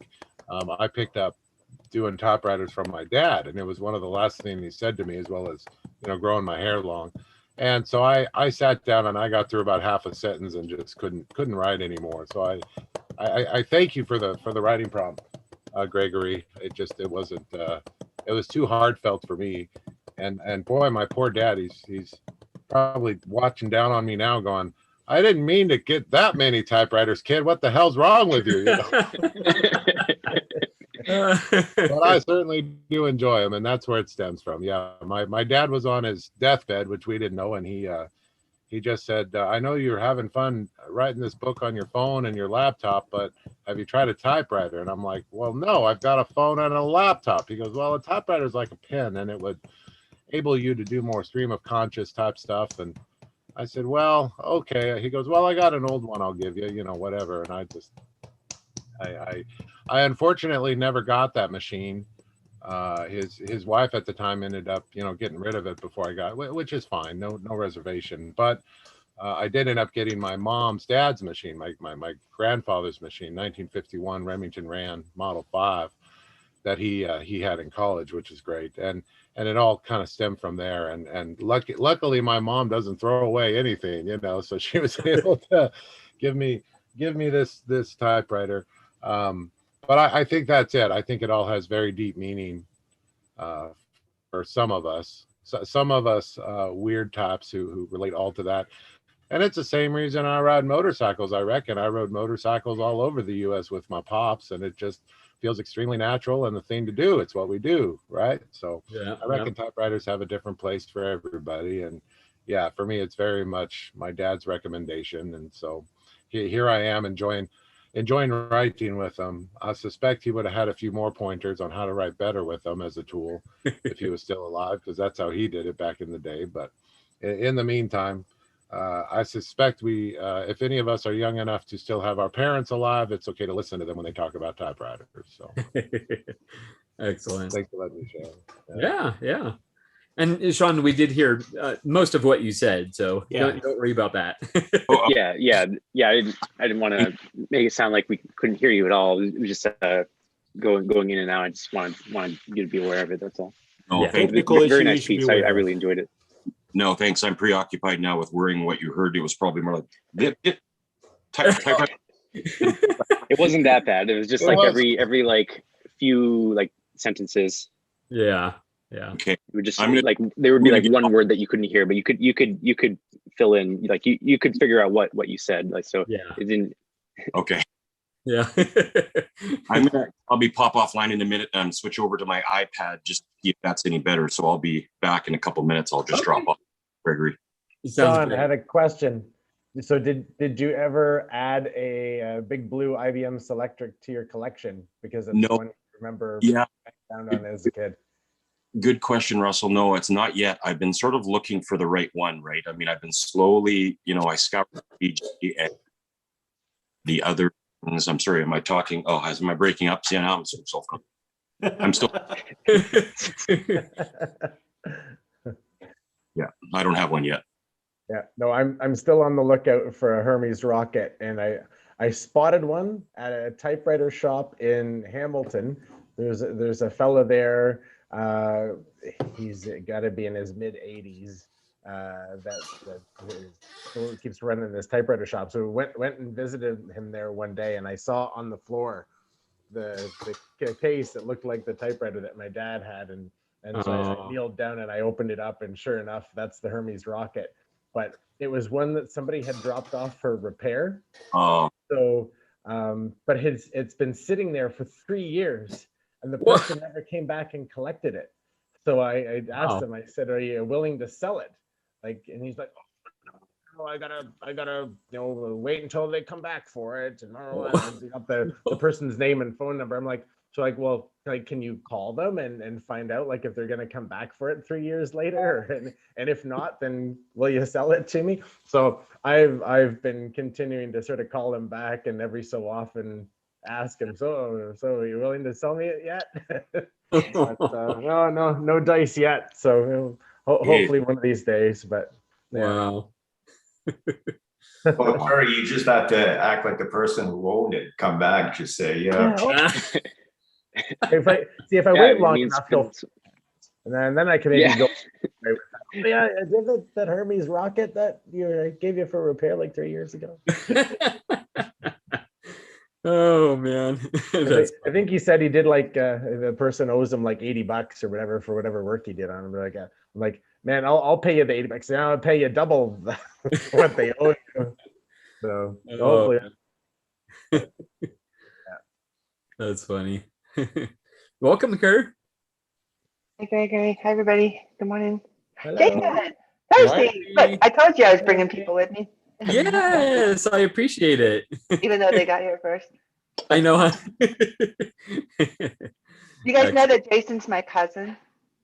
I did hear that. I think that was before the live stream, but I think you mentioned that.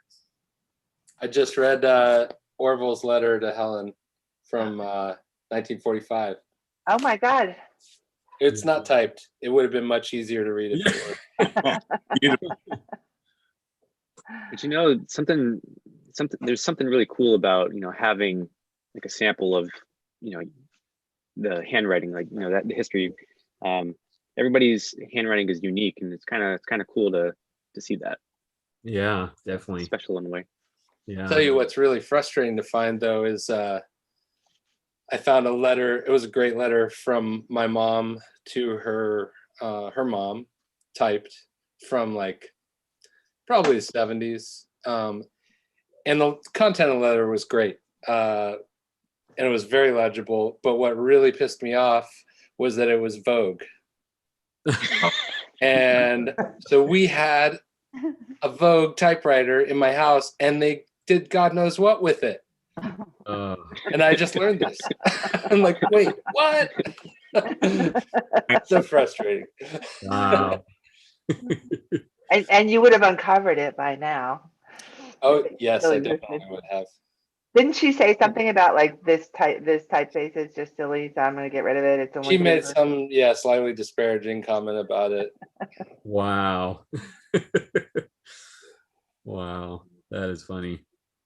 Do you ever wonder about all the typewriters that your family had over the years that you either saw and just didn't care about at the time, or never knew they even had when they were younger? Yeah, my grandfather actually had a typewriter that apparently my parents got rid of a while ago, like a while before I got into typewriters. So I'm kind of bummed that I didn't get to have his little typewriter, and they can't seem to remember what typewriter it was. They said it was German, so I'm assuming it was probably an Olympia, but could have easily been something else. But it sounded like it was a standard, so I'm guessing it was probably an SG1 or something. But it would have been kind of nice to have. So I kind of wonder, where that typewriter is now. But yeah.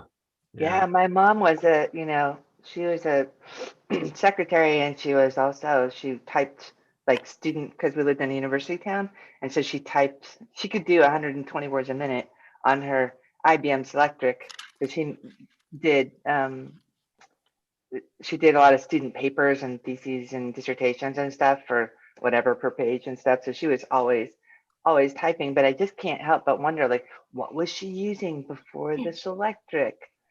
Like she must have had something. What was it? I don't know, because she probably got this electric when I was really little. So, but she had something. Wow. Welcome back, Sarah. Hi, good morning. Nice to see you guys. Been a long time. Yeah, I know, and I'm still tired with the daylight savings time. I'm sure you are too, Gregory. Yeah. And anybody in California is probably like, ooh, gotta hold our eyes open with toothpicks. Where are you, Sarah? Sorry? Where are you? San Jose, California. Oh, okay. I'm in San Diego, so. Yeah. I'm one of the tired Californians. Yeah. Yeah. Hi, guys. So we've been. Hi, Dan. I've been out for a few weeks. Yeah. Very good. You're settled in now, so that's a good thing, and now you can spend time recovering. Yeah, it's true. There are days where I just have to take really long naps. Yesterday was comes in waves. Anyway, finally got back to doing some typing. Thank you. Yeah. Does anyone else have a typing prompt? Let me go grab my glasses here. Kitty cat, kitty. No, I didn't. So I didn't know we were supposed to sit ahead of time. Carrie, you need to do yours so that I don't have to do the first half of mine. Yeah. I didn't get around to typing it. I woke up thinking it, but I went to sleep thinking it. That's where I am as well. I didn't write it out. I was gonna say I didn't write one because I kind of was talking sort of about my typewriter origin story in my first letter to a lot of people. So I didn't want to spoil it to people I haven't been able to write to yet, but yeah. And that's fine. That's fine. Does it have to be something that we typed out, or can we just tell it? No, you can definitely just tell it. Definitely. Yeah, so go ahead. Oh. Because Jason did suggest that he is part of your origin story or something like that. Yeah, he is. He is. Yeah. Well, when I typed it out, it was going to be much more poetic because I was going to talk about my mom being a secretary and typing, and she was also an artist. And both my parents had English degrees. I grew up with a lot of literature, and writing seemed like a normal thing. And my dad was a printer. He founded 2 small presses, and he was a poet, and he founded the Center for the Book at the University of Iowa, and he taught a class on the history of books. And this is also the story of why my friends have to break their backs moving lots of boxes of books every time I move. Now they have to move typewriters too. They don't think that's fun. But so I grew up, I feel like I grew up with this inherent sense, the cellular memory of metal type and ink and paper impressions and writing. And so that's just there in my cells. And like I said, my mom was always typing at home, like going to sleep, hearing her type away on the Selectric, always in my childhood and through my teen years, and being at my dad's shop. Like when my parents split up and I was like 7, like my dad's idea of like spending quality time with his kids was to take us down to the shop, and he'd be setting type and running and doing a print run, and we'd be rolling up and down the halls in his office chair. But it just and he had his press in our basement when I was kids. So, and I've recently just sort of discovered art printmaking, and there's so much about it, the dampening of the paper and the viscosity of the ink and stuff that reminds me of my dad, and I type on my prints, so it kind of feels like everything is converging. And so I remember messing around on my mom's typewriter when I was a kid, and took typing class in junior high, and I think there were probably some kind of royal standards. It was the mid 70s. And I deliberately did not get good at typing because I did not want to be a secretary like my mom. So I thought, if I don't get good at this, nobody will hire me. I won't ever have to do that for a job. And I was successful. I was never hired as a secretary because, I did for the test, I did the 24 words a minute or whatever you had to do. But I think I averaged 15 or something. I'm much faster now because I want to be. And then in college, I was wandering around an antique store, and I found this Royal 10 for no money at all because I was a college student. And I lugged that home and I typed all my college papers on that. And I could still get a ribbon in the bookstore. And I loved that machine. And it was, I never did anything to it. I mean, I cleaned the type slugs, but I didn't really know what I was doing. But it just was such a workhorse. It never let me down. And I had that for probably another 15 years or something. And then I moved and I got a computer at the same time and I sold it at a yard sale and I've regretted it ever since because I still don't have a Royal 10. Well, we have, is it a 10, Jace, up in Montana? No, well, No, it's a, there's a KHM and a KMM. okay. So we still don't have a 10. But so then a few years ago, I guess about 4 years ago, simultaneously, a friend of mine in Eugene where I was living and Jason, my cousin, were both getting into typewriters. I don't know when you were starting to get into typewriters, but suddenly I had two people that I cared about a lot who were really into typewriters.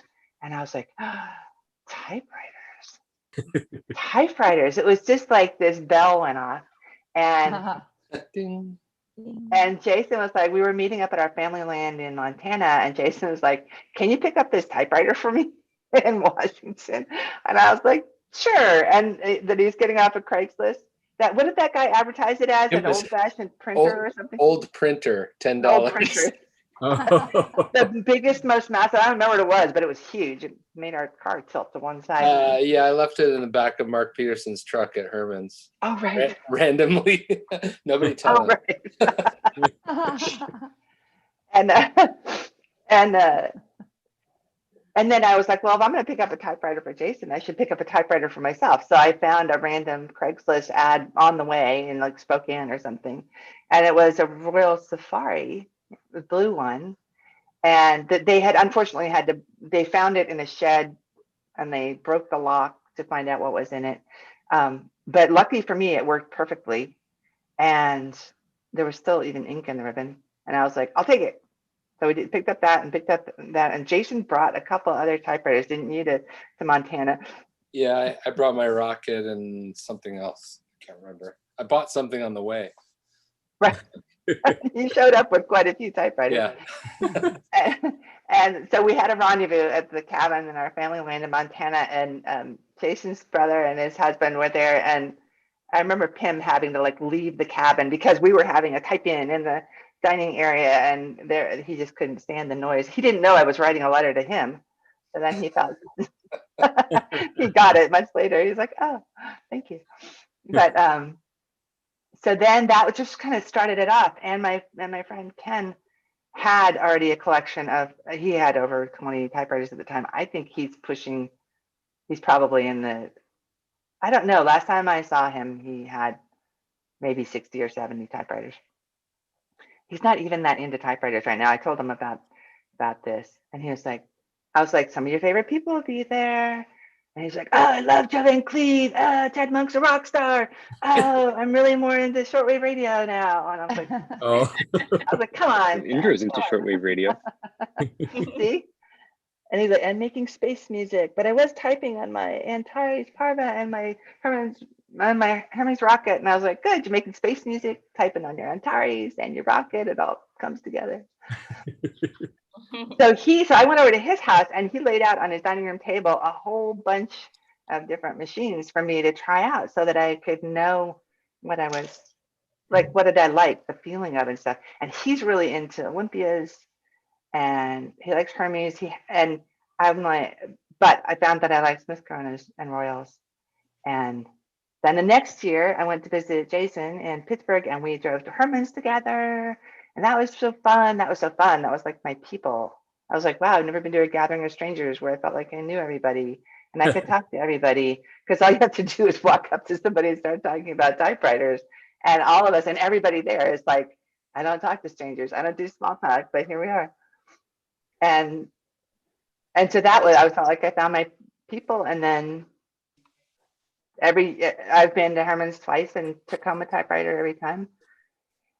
And then started doing the scouring of things. And every time I try and get something that's not a Smith Corona or a Royal, It comes and it goes, and it comes and goes to somebody else. And even I've found, like I was saying yesterday, like even colored, I'm looking at my typewriters and I'm thinking they're all black and gray, and even like colored ones. And one day I found a maroon Corona flat top with a medallion on, because I had just sold the other maroon Corona flat top that somebody had given me. I sold it to my neighbor, and then I found one on Craigslist right away, and it had a medallion, and I didn't know what that meant, the medallion. I was like, oh, look, this is a little different. And I posted it on the antique typewriter collector thing. I had just got it. I got it home. I took a picture. I posted it, and somebody contacted me and said, and I got it for like $35. Somebody was like finishing grad school. Their roommate had left it there. It's been there for 3 years. They're like, here, take it. And the drawband was broken, so they're like, here, $35. I took it home, fixed the drawband, took a picture, posted it, and somebody messaged me and said, will you sell that to me for $400? And I was like, what? I don't know. It's been not even 24 hours. I don't know. And and they said, you don't have to clean it or fix it or anything. And I was like, well, I've been cleaning it and fixing it. And they were like, okay, if you clean it and fix it and ship it to me overseas, I'll give you $800. My goodness. So that was kind of the highlight of my typewriter buying and selling career. And it's never been that exciting since, but that was the most nerve-wracking thing ever. Like, how do you clean a typewriter so that it's worth that much money? But they were happy with it. It was entertaining. And now I'm getting, it's kind of like, you know how, I don't know for you guys, but it kind of goes in these different stages. And I was like, I can clean type slugs. I can kind of clean out the outside. I can kind of, link things up in a Smith Corona and stuff. And now I have more tools. I just got a tool case, like a typewriter tool case from Lowell Plum. I think he has another one if anybody needs one. And that's really exciting. And then I found Patrick Rivera, who lives near me, who knows actually how to do stuff.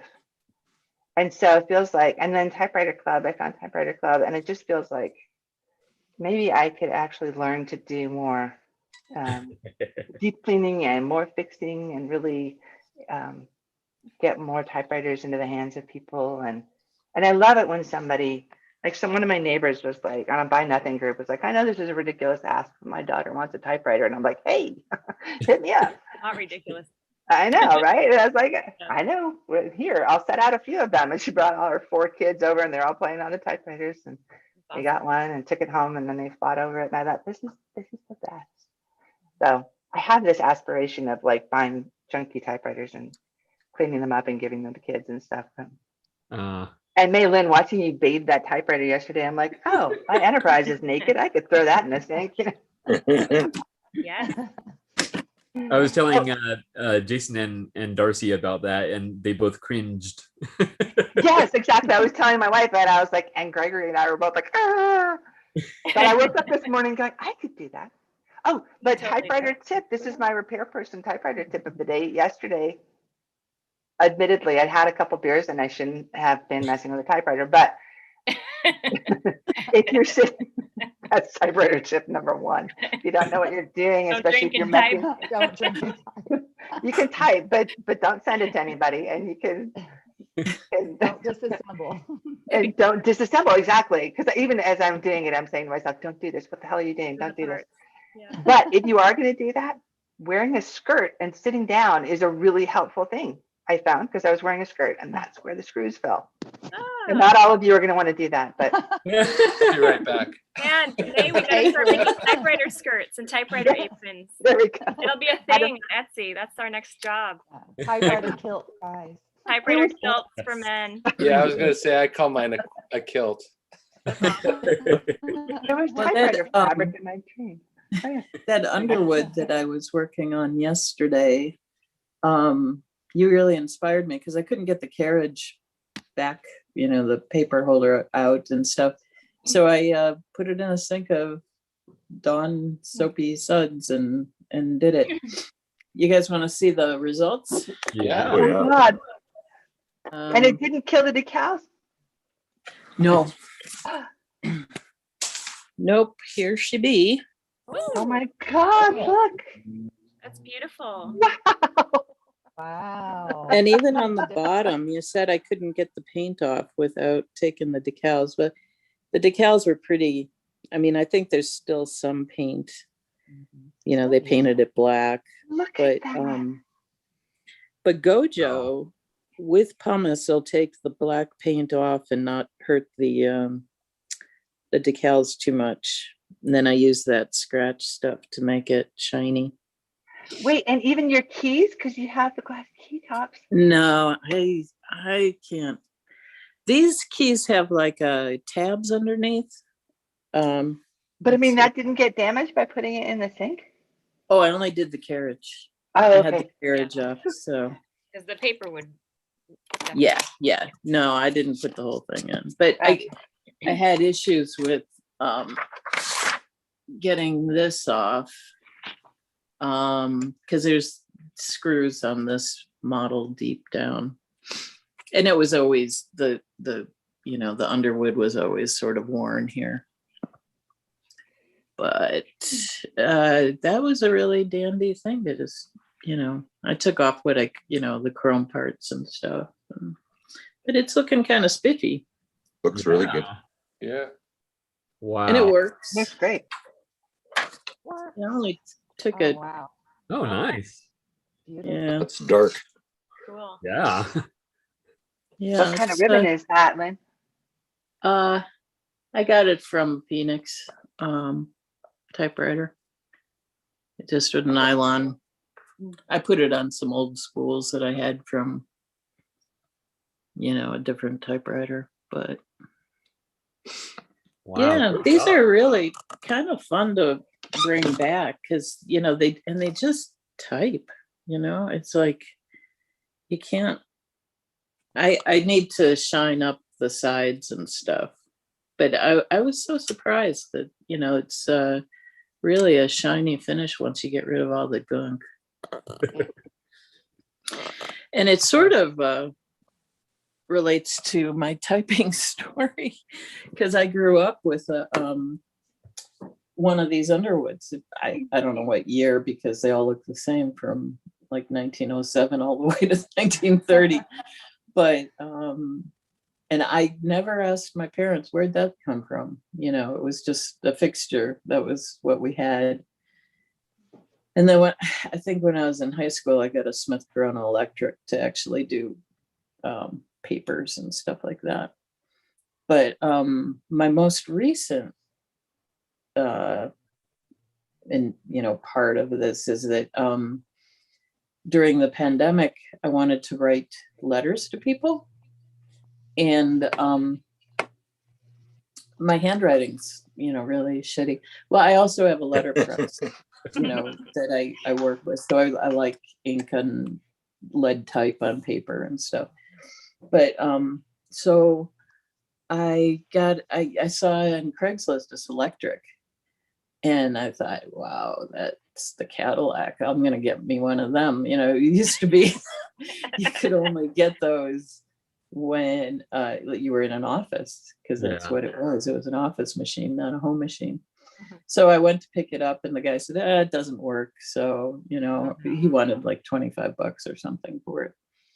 And so I said, well, are you going to throw it away? I mean, I could try and fix it. And so he gave it to me, and I fixed it, and was writing letters pretty well on it. I mean, it's that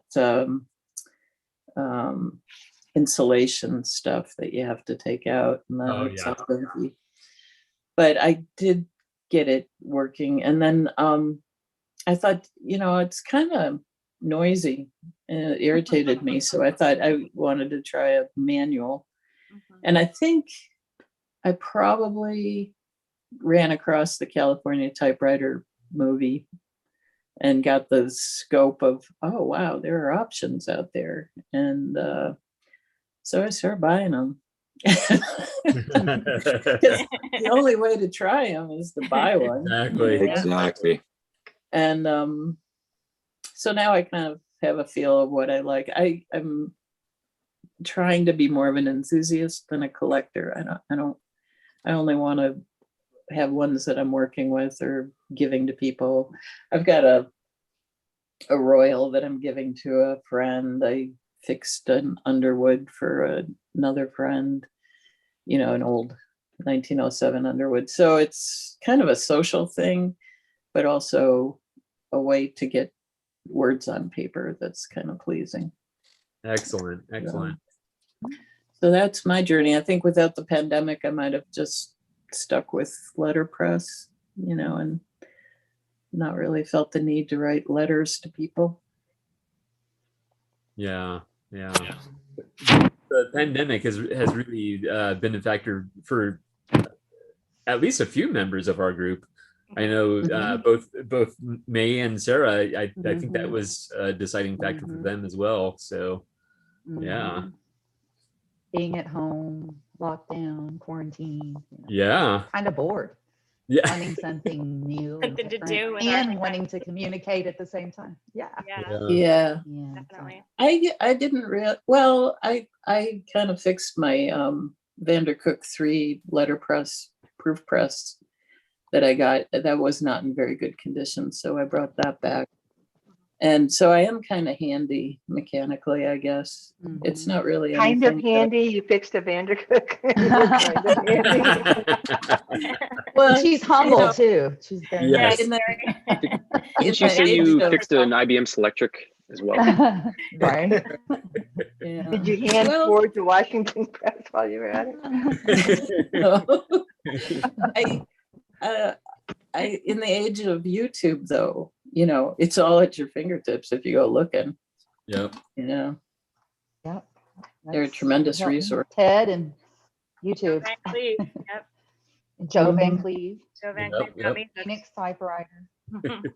One thing I was messing with Olympia SM7, SM9, I can't remember. And, you know, or there's the SM3, but the carriage returns are very low and tend to scrape across the covers. And I think I was working on the SM3 and I thought, well, I've got it all apart. I'll, you know, try and get the carriage to go higher and stuff like that. And then it would, I was like, you just bend the damn thing up, you know? It's like, just Did you replace the washers? and then I think I saw Joe Van Cleve say, well, you can just bend these things up.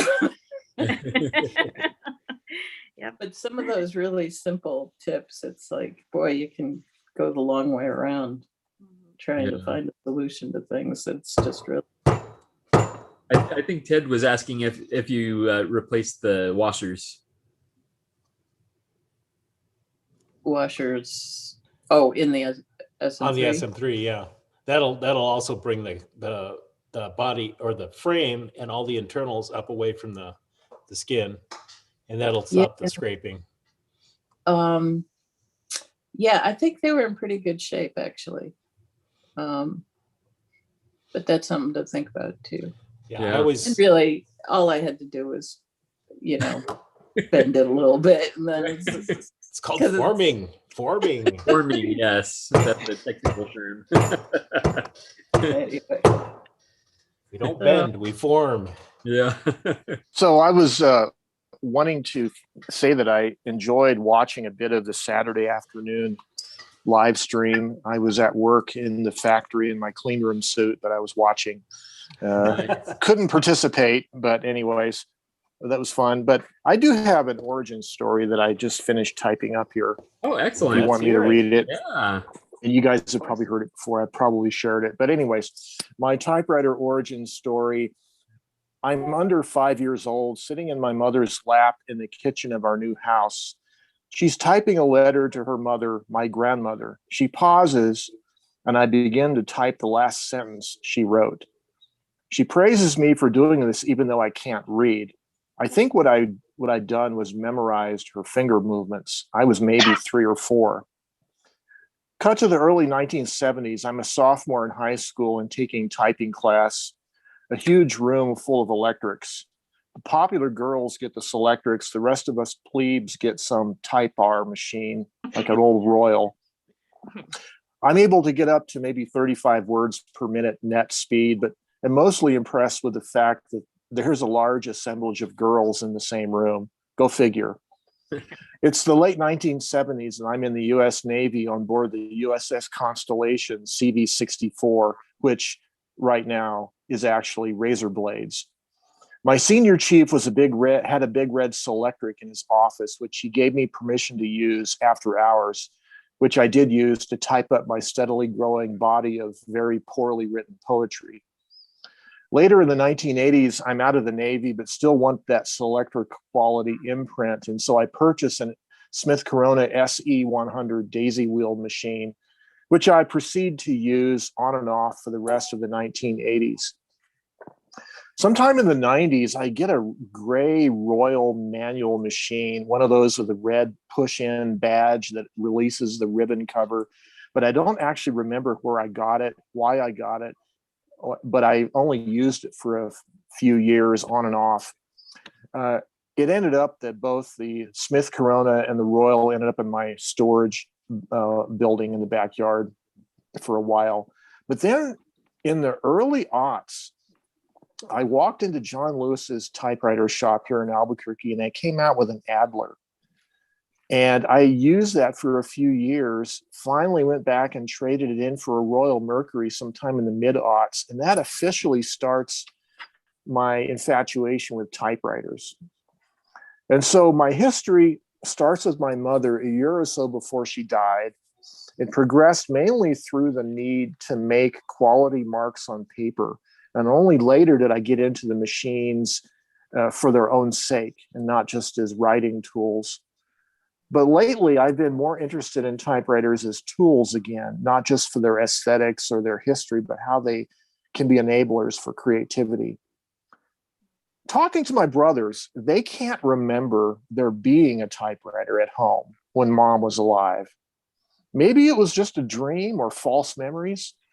I'm not sure. But thanks, Mom, anyways. Oh, excellent. Those guys were paying attention. That's all I got to say. Yeah, exactly. Beautiful. Very good. Sweet. Thank you, Joe. Yep. That was lovely. All right. Anyone else have a origin story, either typed or otherwise? I do, sort of. Okay, go for it. This is from my notebook that I started when I first started doing this. Oh. And I wrote, this was about my typewriter collection and then my rules that I made for myself. So this is beginning April 2020. I began my collection and writing every day on typewriters as a healthy diversion while confined at home during the COVID pandemic and what we have come to know as shelter in place. I was drawn to typewriters for many reasons, but in particular because I am currently a furloughed medical transcriptionist specializing in pathology reports, surgical specimens. When the lockdown began, I was suddenly unable to continue my loved profession, first because my daughter became ill with fevers, and then because we entered a 14-day quarantine in case she might have caught the virus, and then because when our 14 days had passed, all elective surgeries at the hospital where I work had been canceled, thus causing a significant drop-off in specimen collection and therefore not enough work to do. Before the pandemic, I was typing as many as 50 microscopic surgical reports a day in pathology. When I was told to stay home until I was called back to work March 23, the specimen load had dropped down to between 6 to 12 per day, and my coworker ended up taking on those reports as a small part of her day and doing the rest of her usual job as a phlebotomist, but with reduced hours. I miss my work very much and am getting into typewriters. Their history, repair, and use has met my needs to keep typing, using my fingers and exploring new ideas. This has grown to encompass a study of history, reading books, blogs, and watching movies, researching brands and styles of machines, ribbons, paper, typewriter culture, past and present. I'm thankful to Tom Hanks for his inspiration and encouragement through his film California Typewriter, his book Uncommon Type, which I have enjoyed both as an audio book read by him and a print copy, which I also have shared with my mom, who was stuck at her home in Ashland, along with my stepdad Richard, passing the days in an uncertain world. The process of reading books such as Richard Polk's The Typewriter Revolution articles from Typewriter Battalion by many journalists on the front lines of battle over many decades and edited by Jack Steinbeck, the mindset lists of American history by Tom McBride and Ron Neff, and typography reference books like The Mac is Not a Typewriter by Robin Williams, not the famous actor, another one, have kept me occupied and interested in this hobby for a number of months now, and I do not see myself losing interest anytime soon. In fact, I have taken the opportunity to share the joy of typing on typewriters with my daughter as well. It is a good way to pass along these days, and by way of asking ourselves to type every day, a kind of journaling. Now follows a list of my typewriters and their characteristics, and I ended up not doing that. I did postscript, a few more notes on the process. The typewriters in my small collection are each unique from each other. I have spent a great deal of time researching well-known as well as rare models of typewriters and have set a few rules for myself from the start. Number 1, to never purchase, now this is funny because I changed my rules later, of course. They always do change. They always do change. This is me being disciplined in the beginning. Never purchase multiples of a typewriter unless aesthetically different and with different features. This rule gets a little soft when it comes to the very old Remington Portable, of which I currently own one, and I'm likely going to own more. One has white keys and is a Model 1 with bilateral shift keys. The second, which I'm currently bidding on, has black keys. I didn't get that one, by the way. It is slightly older and has a shift key and a shift lock on only one side of the keyboard. Both machines are historical specimens, and at the moment, the one I own is a fantastic typer, my favorite to use. When I acquired it, however, it was frozen in time and practically unusable, and I got it working again. Number 2, it is okay to have more than one typewriter from the same brand, but it cannot be the exact same model, except of course, the Model 1 Remington. Different color. In other words, it's not okay to own 2 Silent Supers or 3 Hermes rockets. One will do. Never enough. This has all been revised. Meant to be broken. Number 3, if I purchase a typewriter to add to this collection, I must use it regularly. I will type daily on at least one of the machines and will encourage my children to do the same, but I will keep them freshly in circulation. If I do not, or if I find that I grow tired of a particular one and stop enjoying it, I must, in a reasonable period of time, pass it along to someone else to use. This can be accomplished by donation, gifting, or by selling it. Number 4, don't worry, I'm close to the end here. I am to collect no more than 10 machines. If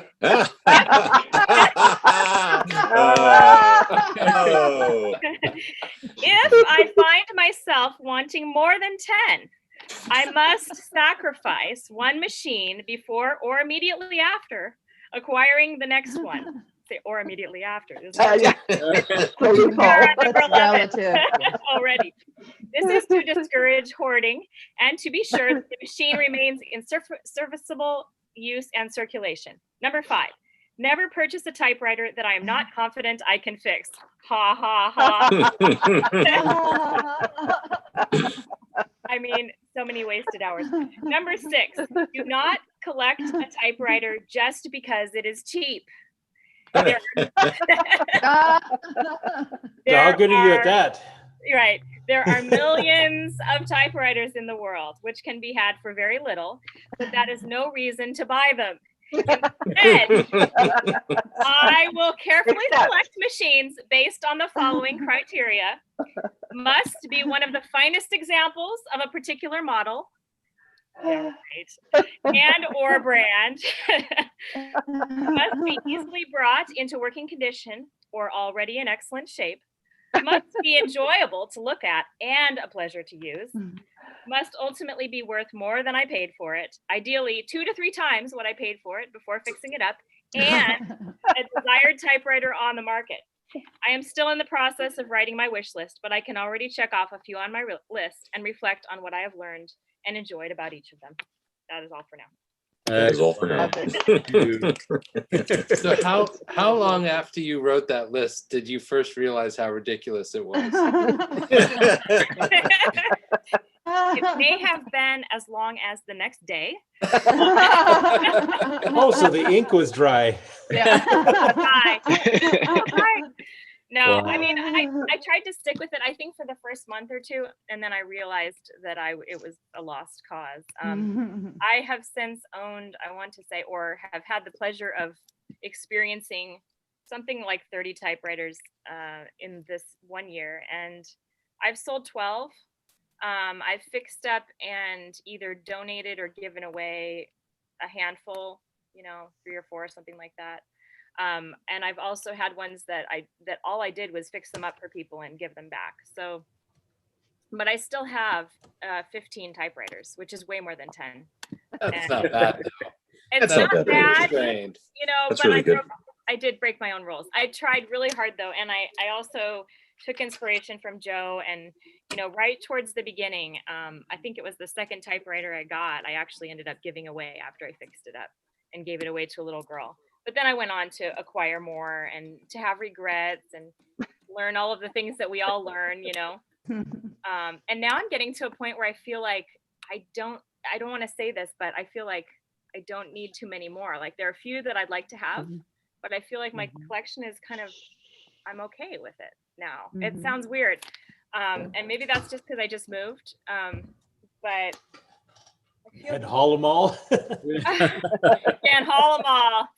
Yeah, I was able to haul them all pretty comfortably. My mom has quite a few. In fact, she started acquiring some that I haven't even seen yet that she wants to bring to me. But I'm encouraging them to keep them at her house. But really, at this the minute you say that's it, I'm pretty complete, I don't need many more, and then people start like giving them to you. I'm not 100% complete. Like I wouldn't turn down, let's say, like that beautiful grass green or whatever it is, Royal Futura, even though I think it's probably not the best typewriter. I think it looks really cool, and I always wanted a green one.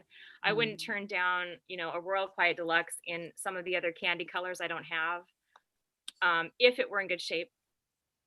I wouldn't turn down a Hermes Rocket, a Hermes 2000, a Hermes 3000, a Hermes 10, a Hermes. I have one of those green Royal Futuras. You do? I do. Diane! It even has the original Royal cartridge ribbon in it. No way. Wow. Yeah. The twin pack. Yeah. Wow. Is it one of those easy changer ribbons or whatever they are?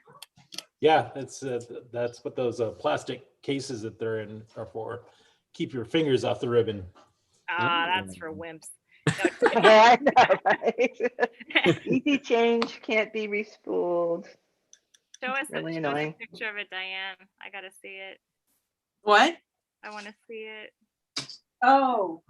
I don't have an Erica. I probably need one of those. And Yes, you do.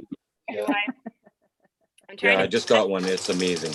and probably a torpedo also would be good. Gotta have a torpedo for sure. Yeah, a bunch of German ones. I've got a Voss, but I'd like to amp up the German collection a little bit. Oh yeah, they're so good. So I guess it turns out all these things I've said are complete lies, and I'm gonna have to just go get therapy. That's what. Why waste the money on therapy when you can just buy more typewriters? I know, we can type it all out. Typewriter therapy. Yeah. This is typewriter group therapy, right? Yeah. And the therapy is you need more typewriters. Oh, there it is. There it is. You see the greenish green. Oh, there it is. yeah. Beautiful. And you even have the push button thingy. Oh man. Yeah. That's beautiful. Oh. You like how it types? I haven't actually used it that much. I took the.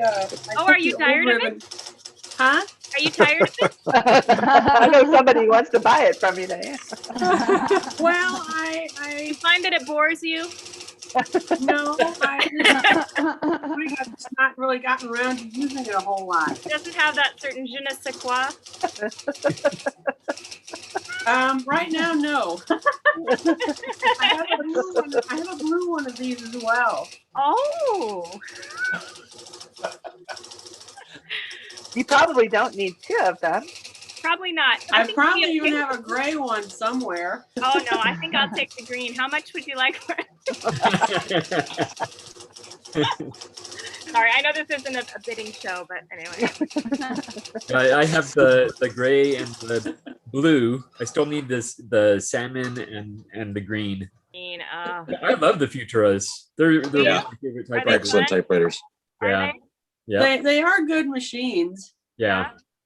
That's how I feel about my Safari. Everybody's like, oh, 1968, blah, blah, blah. But I think they type very similarly to the Futuras. And it's a nice experience, I think. They're all descended from the same typewriter, right? The Futura is the Royal Quiet Deluxe, just with a new body on it and some changed materials, but otherwise it's exactly the same. You can interchange a lot of parts between the two. But it's got those it's got those thick, chunky keys, which sometimes I don't like, and sometimes I like the thin. Funny, aren't they? Yeah. Like I have these funny looking keys on an electric Smith Corona that I have, and I thought they would be terrible to type on, but they're okay. But they look funny because they're sitting up there, you know. Like teeth. Yeah, like big old teeth. Like typing it, yeah, and then cleaning the keys, all that. It's like dentistry. I use dental tools, you know, to pick all the dried ink out. Love it. So much fun. One of my favorite pastimes. Such a weirdo. They're all weird. Not among us. Oh, cool. What you got there, Ted? Oh, I was printing. I'm trying out different printer drivers for this Dreamwriter that I got from Joe. Ooh. Hey, it sounded like a machine gun. Yeah, I'm using the Olivetti 900X that Curry mentioned yesterday on the. Yeah. I thought that's what it looked like. Yeah.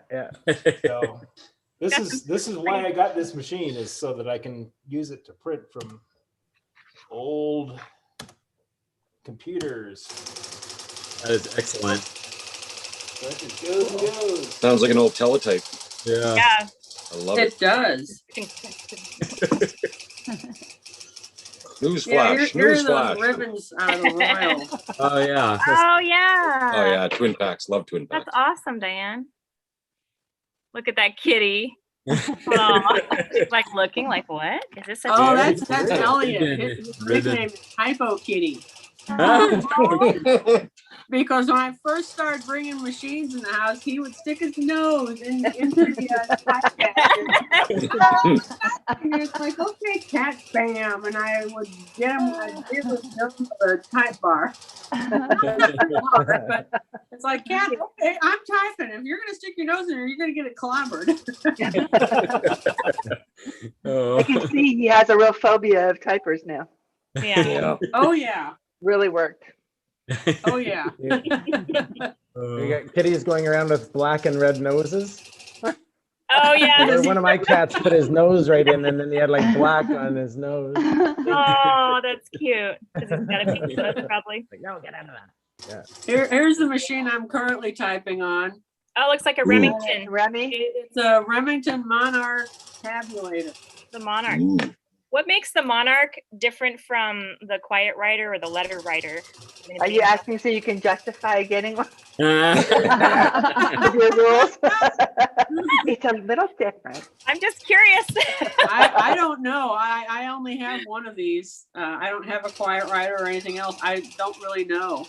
Yeah, no, I know the Monarch's one of my favorite machines to type on. Mine's naked, but yeah, it's missing the tab and the margin release. It's just a simpler machine.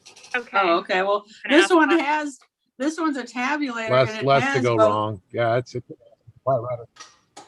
Yeah, this one has both. Oh, it those. does. Oh, mine does. Yeah. Okay. Yeah, it says tabulator on the paper table. Oh. So that's similar Kinda to hard. the tabulator. Kind of hard to see there. You can't see it at all. Oh, there we go. Okay. I guess I covered up the camera. I am not good with this whole, because it says tabulator down there. Yeah, I see it.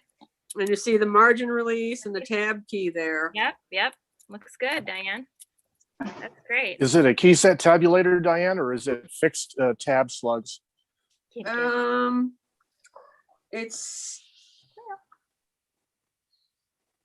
maybe it's fixed. I don't really know. Yeah, I think the Quiet Writer has a key set tabulator up front, and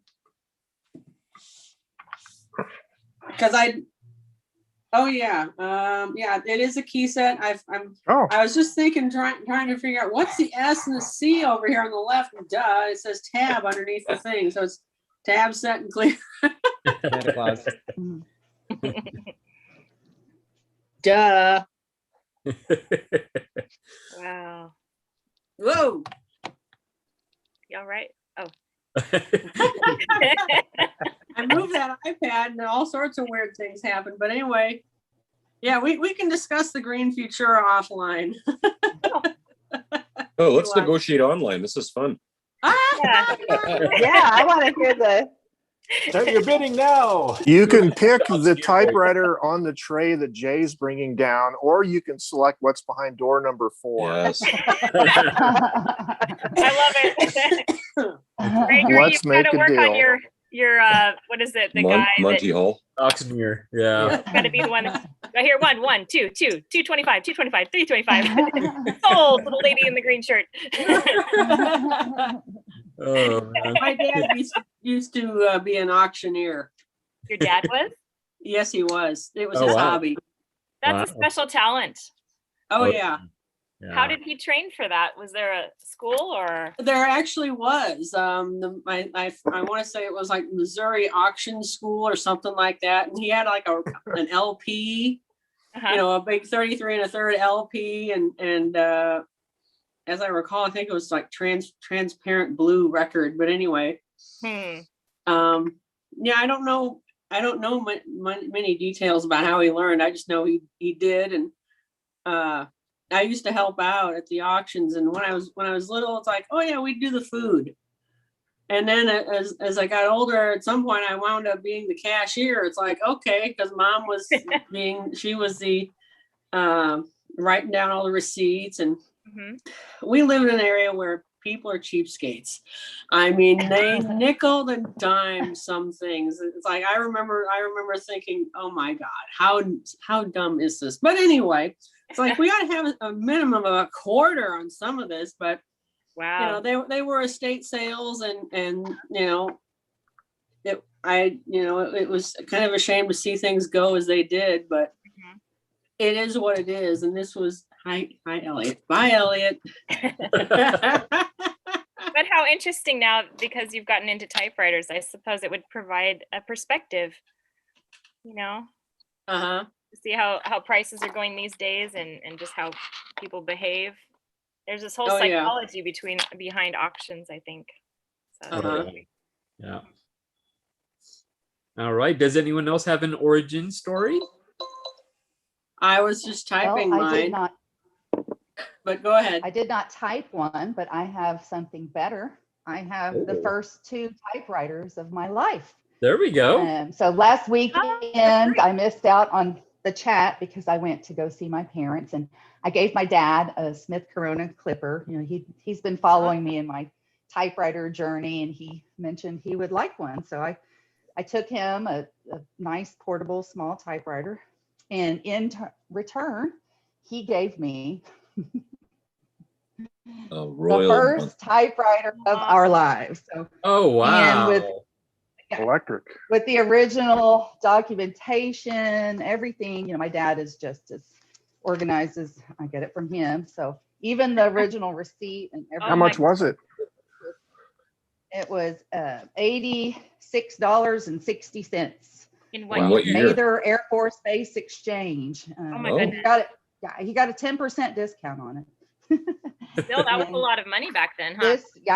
This was December 11th, 1974.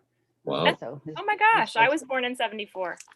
So this is a typewriter I remember. My dad used it when he was in C-130 navigator school, and then he earned his master's degree in the 80s. So this typewriter was front and center in his office for years and years and years. And then of course, with the invention of the computer, it got tucked away, and for me to have a couple of decades later. Does that have the ribbon, the type bar protection sheet in the yes, in the it's segment still there? in there. It's still okay, in so there. that's the same exact sheet that is in my Royal Mercury, which is silver Seiko. Yeah, so it's probably a silver This is a silver Seiko. Seiko. It is a silver Seiko. Oh Yeah. my You know, goodness. thanks to Ted and all the research, that was done, I was able to Wow. find the source, the origin. It is a silver cycle. It works. There's a couple of sticky keys that, I can probably fix just by cleaning. And it's not, collectible, remarkable typewriter, but it's the first, it's a sentimental typewriter. It's our first family typewriter. I used it in high school. Probably a And pretty then good my parents typewriter, too. also gave me, but wait, there's more. My parents, one. all these years, Oh, buddy, oh. they kept my toy typewriter in a closet all these years. That's And, beautiful. Good for I brought them. it home last weekend. I cleaned it up. It's a Wow. Japanese Buddy L original spools. That's awesome, May. And it works, it's still cleaned up with fresh ribbon. It works Jeez. fine. So I have my first typewriter, my dad's first typewriter. Oh. Nice. So Does that have the famous Buddy L sideways exclamation mark? Yes, the slanted exclamation mark right here. Oh, It we is. haven't figured out Funny. The why it's only that way. typewriter. that's awesome. But it's in great condition. It's very Mhm. simple, but it works. It's not as cheap as some of the other toy typewriters. It's got real metal parts and things Wow. like Wow. that. There's the only That's high plastic class. is really the case. Wow. Yeah. That is awesome. And then, of course, flash forward decades later, my first typewriter that I bought for myself ended up being another blue Japanese Yeah. There you go. typewriter. So this was the typewriter that started it all, the beginning of or in the middle of the pandemic, I should say. Wow. And so Good start. I have my Nice. first few typewriters, and now I have 30 more. May, it was fun watching you do your ducky time, Rubber ducky ducky. time on the typewriter yesterday in the sink. That was fun. I'm gonna have to go It pick was. that It up. was. It was cute. Even though Gregory and I were about to throw up with anxiety. I know. Oh no. Well, at least I- it wasn't seasickness. Yeah. Joe, by the way, we did see you in the comments. I was just bad about Yeah. checking. Oh, that's, yeah. Yeah.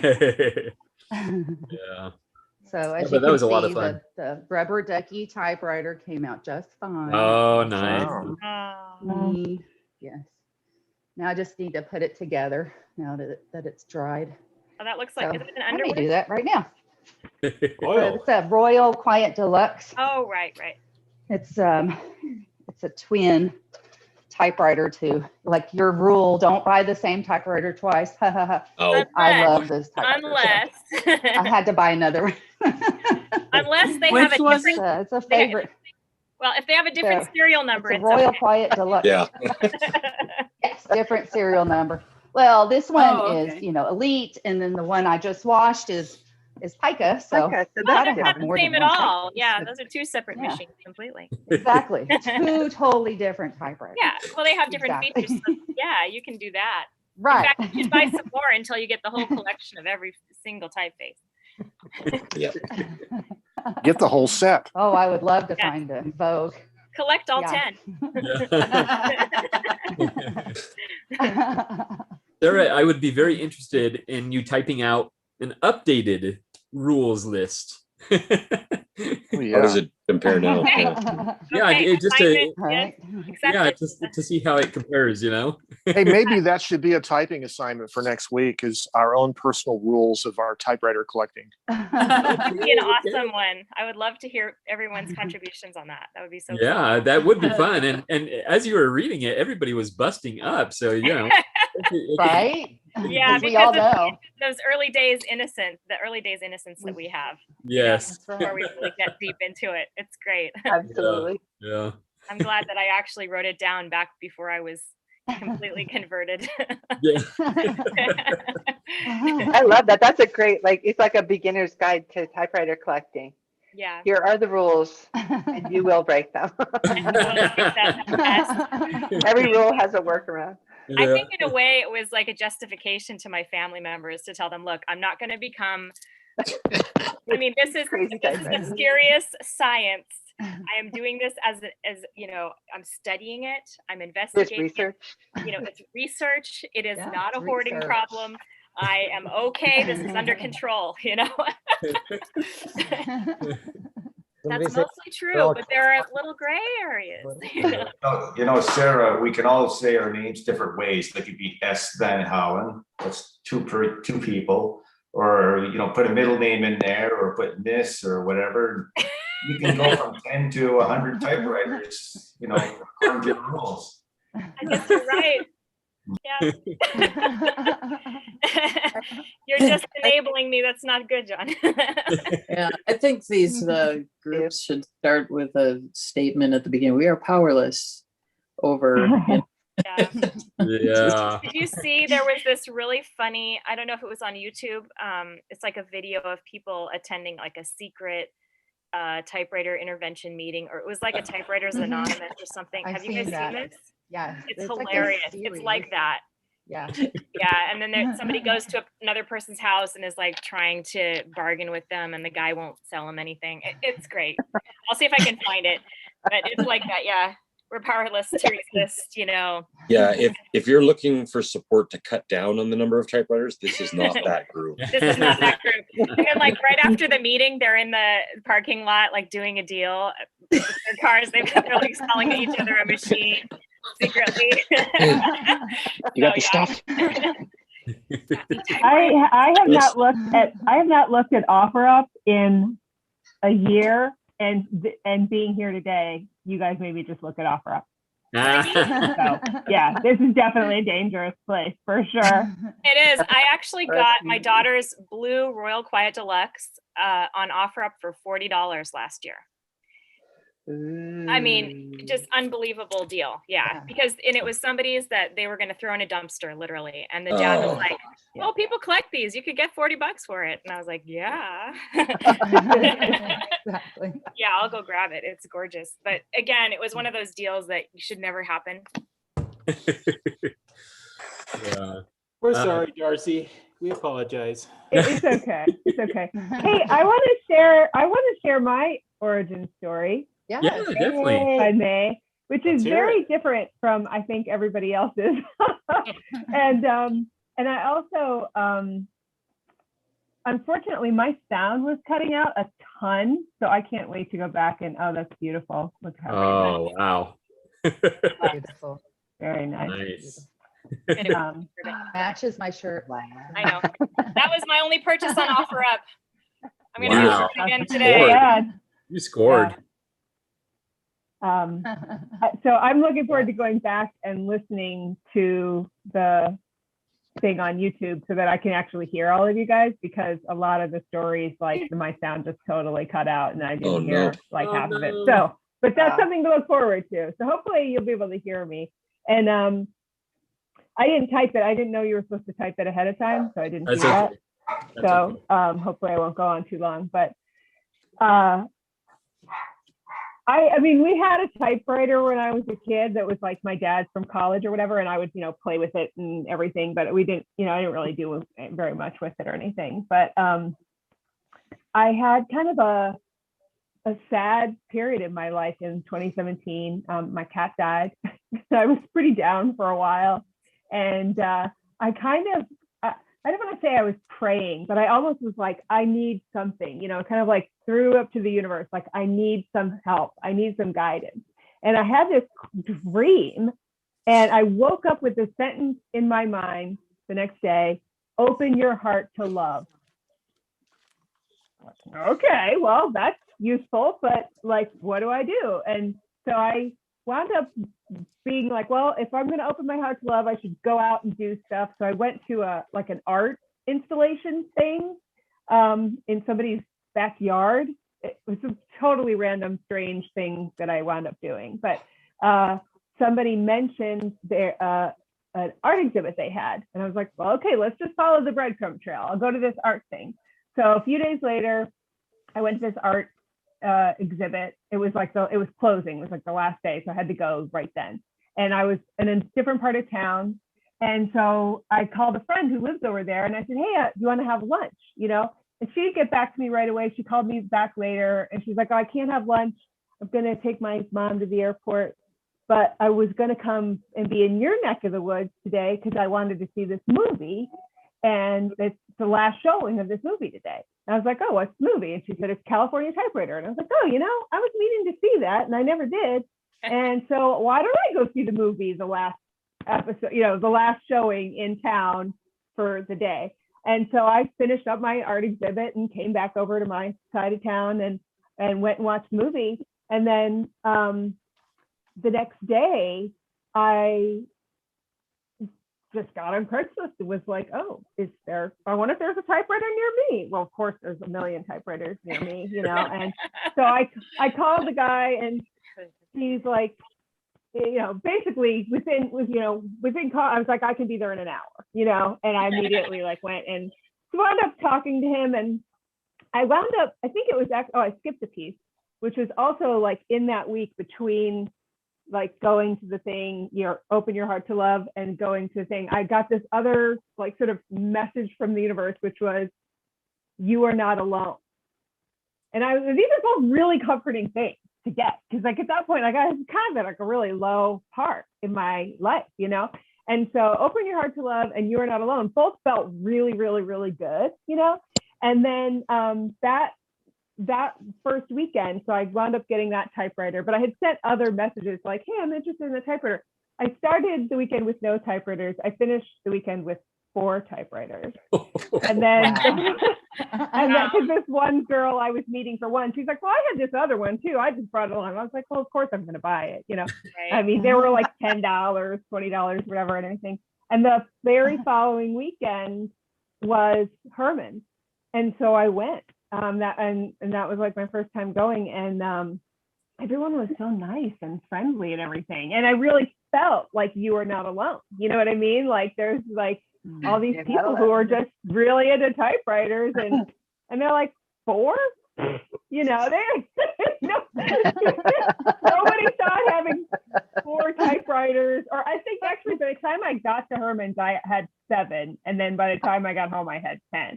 And so no one batted an eye. No one was like, what's wrong with you? You have 10 types? No, everyone was like, yeah, come back when you're in the triple digits, hun. So That's awesome. But it was it's a sort of a common way in for people in this era, obviously, the Tom Hanks movie and everything, but it was these sort of spiritual guidance messages that really kind of led me to it. And then I really just was having so much fun driving around getting typewriters from people off of Craigslist or OfferUp, which was Let Go back then, or Facebook Marketplace, whatever. So most of the ones I have came through that. And really, I'm less kind of attached to the typewriters than I am to, I really wanted to know the story. Oh, well, it was my grandpa's, and, or just keeping track of the story. So I mentioned earlier that I had this spreadsheet, and that's actually one of the things I put in the spreadsheet is what is the backstory of the typewriter, and I put that into my little database. So if I had known I was supposed to write it down ahead of time, it probably would have been a little bit more concise and articulate, but that's my origin story. No, that's great. Thank you. Wonderful, yes. I love it.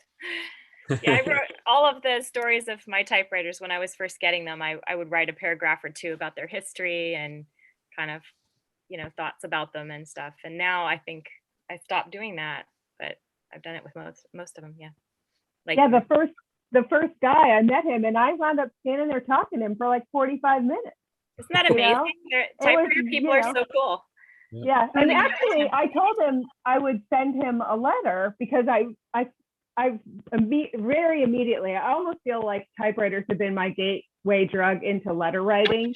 That's the main thing I do with them. And I've heard people mention letter writing. So hit me up if you want some letters, anybody. Jason and Kara can vouch for me as a devoted pen pal. Absolutely.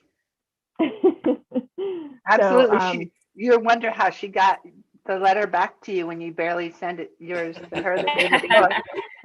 That's awesome. Yeah. Yeah, so I sent a letter to the first guy, but it came back sadly because I was like, "Tell me your address, I'll send you a letter." And maybe he just was like, "You're crazy," and gave me a fake address. I don't know. Oh no! Came back. I always envy people that get backstories on their typewriters because I'm all if I get it from a person, it's always meet me at the Costco food court. Oh, what's the story on this type? Not that Costco. I had to drive to like 3 different Costco's. There are a lot in San Diego. Oh, no. And I was like, no, I don't see you. You're not here. And I was like, what's the story on this? And he's like, it belonged to my father-in-law. My wife told me I had to get rid of it. I was like, That's it. That's all it. you got. Thanks, yeah, here's your $30. Nice typewriter. Wow. I did get the name of the charcoal royal that I was showing yesterday that is unlike all my other royal deluxes because of the color scheme and the serial number is different. But they're unique. It's fun. But I did get I met the sellers. Ooh, that's a lovely one. Isn't it pretty? It was on my bucket list. Beautiful. So handsome. Yeah. Is it matte black? It's that charcoal, that really dark charcoal, and the paint is pristine. I don't know how they did it. I actually didn't even. It was kind of dirty inside, but it didn't even wipe it down because the finish is almost that shiny charcoal. But I met the seller's son in a parking lot in San Clemente. And he was there he was like a teenager with his mask and his friends, and I was masked, and we were kind of like handing it off like that, and that's all I got. Oh, you got the goods? You got the stuff? Good stuff. You got the stuff. And so, I wrote to the seller, his mom, and I'm like, so can you tell me anything about this? And, she's like, it was my mom's. She grew up in Oklahoma. She had a hard life. And I was like, that's all she told me. And I was like, oh. You'll be smudging that when you get home. So I said, well, my typewriter, it needs a name. What was your mom's name? And her name was Willetta. Oh, that's and pretty. So that's the typewriter's name. And then she just really softened up and she was like, oh, that's so sweet. My mom would love that. She didn't really tell me anymore, but I was like, but at least I got the name right. Excellent. I do want to throw it out there for you lead writers that if you go to typepals.com or specifically newsletter.typepals.com, you can sign up for the newsletter. And if you put your mailing address, we'll add you to the pen pal list. So yeah, I think we have like 30 people on there. So yeah. Sweet. Thank you. I will totally sign up for that. Yeah. Excellent. You guys, like Sarah, listening to your story, what happened to me when the pandemic hit is I stopped typing. I am just starting up again. It's been almost a year. I barely typed at all. And it was just like, I don't know what happened. It's like something shut down in me. And I know a lot of other people were like, that's when I started writing to people and writing letters and stuff. And I was like, that's why nobody's heard from me in a year. Well, I've written like 4 letters. The pandemic, I think, has affected people in different ways. And for many of us, it's shut a lot of things down. It's sort of eliminated some of our creativity and shifted us in different ways. So I don't think there's anything wrong with that. No, but I love that. I love hearing that it generated that for you. I mean, you'd think it's weird because I was at home with my kids and you think, well, how could you be bored? But I wanted something that was like a grown-up pastime that was hands-on and typing. Yeah. Going to challenge me like I was doing at my work. And I missed my work, I missed doing it. So yeah, that link is nice. Yeah. And then I just really dove into it and became obsessed and started tearing machines apart and learning everything I could. And that was fun. And then once I started meeting people, like you're saying, just in those funny little exchanges where you meet someone and say, oh yeah, what's the story behind this? And well, it belonged to my mom and it sat in a closet for 50 years. And she bought it when she went to, university, and she was an Irish immigrant. And there's this whole story that comes, and that was from the Remington that I bought for like $75 on Craigslist, but it was this beautiful story. And so you find that there are these connections with people. And then sometimes there are ones where you just have this machine that's like on someone's porch and you put $40 through the slot and walk away with it and you don't know anything about it. And you feel like, well, okay, wait a minute. and those are interesting moments too. But I find every time you start diving deeply into a machine, you get an energy from it and you learn something. It's too bad that we don't get to save all of those stories. Maybe we wouldn't want to know all the stories behind them, but but I think it'd be a fun exercise to kind of They are kind of make up the story. Yeah. Yeah. Write that. Great prompt. But speaking of letter writing, I was writing to my mom this week on a typewriter, and I said to her, I was trying to encourage her about something else. She's been doing yoga and she hasn't been able to go to her group thing because of the pandemic. And so when she started back up, she felt like she was really out of shape, and she's in her 70s. And I said, don't feel bad about yourself. Just encourage every time you go, feel good that you at least tried. And I said, I was watching Joe Van Cleve in his show on Mail Call, and he was saying that one of his people had written, a 5-page letter. But then he said to the rest of the group, hey, don't feel bad if you can't write 5 pages. If you write 1 page or a small amount, people are going to appreciate that letter. People appreciate receiving something from you. So don't be hard on yourself. So I actually mentioned that this week in a letter to her. Nice. That was really advice to myself, because I sometimes find it hard to keep up with people's sending me letters, and I get wonderful letters, but I can't. And it all comes back to when I was a kid, and my stepmom made us write letters all the time to my grandparents. It was always like, dear grandmother and grandmother, how are you doing? I am fine. The weather in here is fine. It all started the same way. Yes, yes, I know. My mom used to make us do compulsory letter writing too, and I hated it. But, and then you grow up with this guilt, like, I didn't write back enough. Oh. Right. And so it's really nice to have someone else say that, even if it was you to yourself. I appreciated the advice, and I wanted her to know, hey, go easy on yourself. We're all doing the best we possibly can. That was one of the things that kind of prevented me from starting writing letters kind of late, like towards the end of the pandemic. Was I kind of wanted to do that. Like I had just gotten all these typewriters, and I was like, oh, I really want an excuse to use these. But one of the things that stopped me from actually writing letters was just thinking like, well, what am I going to write about? Like, I don't have anything that's important to say. But I realized that once I started writing the letters, like the words kind of started coming out, and I actually had a lot more to say than I thought I did. And even if I didn't have anything important to say, the fact of just writing it, just that fact alone was really the more important thing, because people like receiving letters. It doesn't even matter if all you're talking about is the weather. Like, that person is gonna treasure that. So, so the more important thing is to just write the letter. Yes. Taking the time, making the gesture. It's all about that. And even if it's just you sitting down, banging something out and never sending it, at least you are getting that sort of outlet that you needed. Exactly. Like a letter to yourself or something.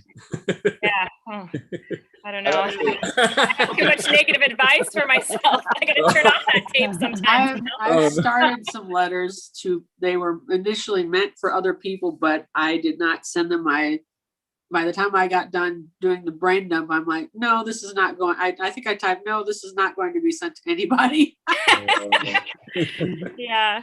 I think we could do a whole show on unsent letters, but then that would be kind of a dark path. Well,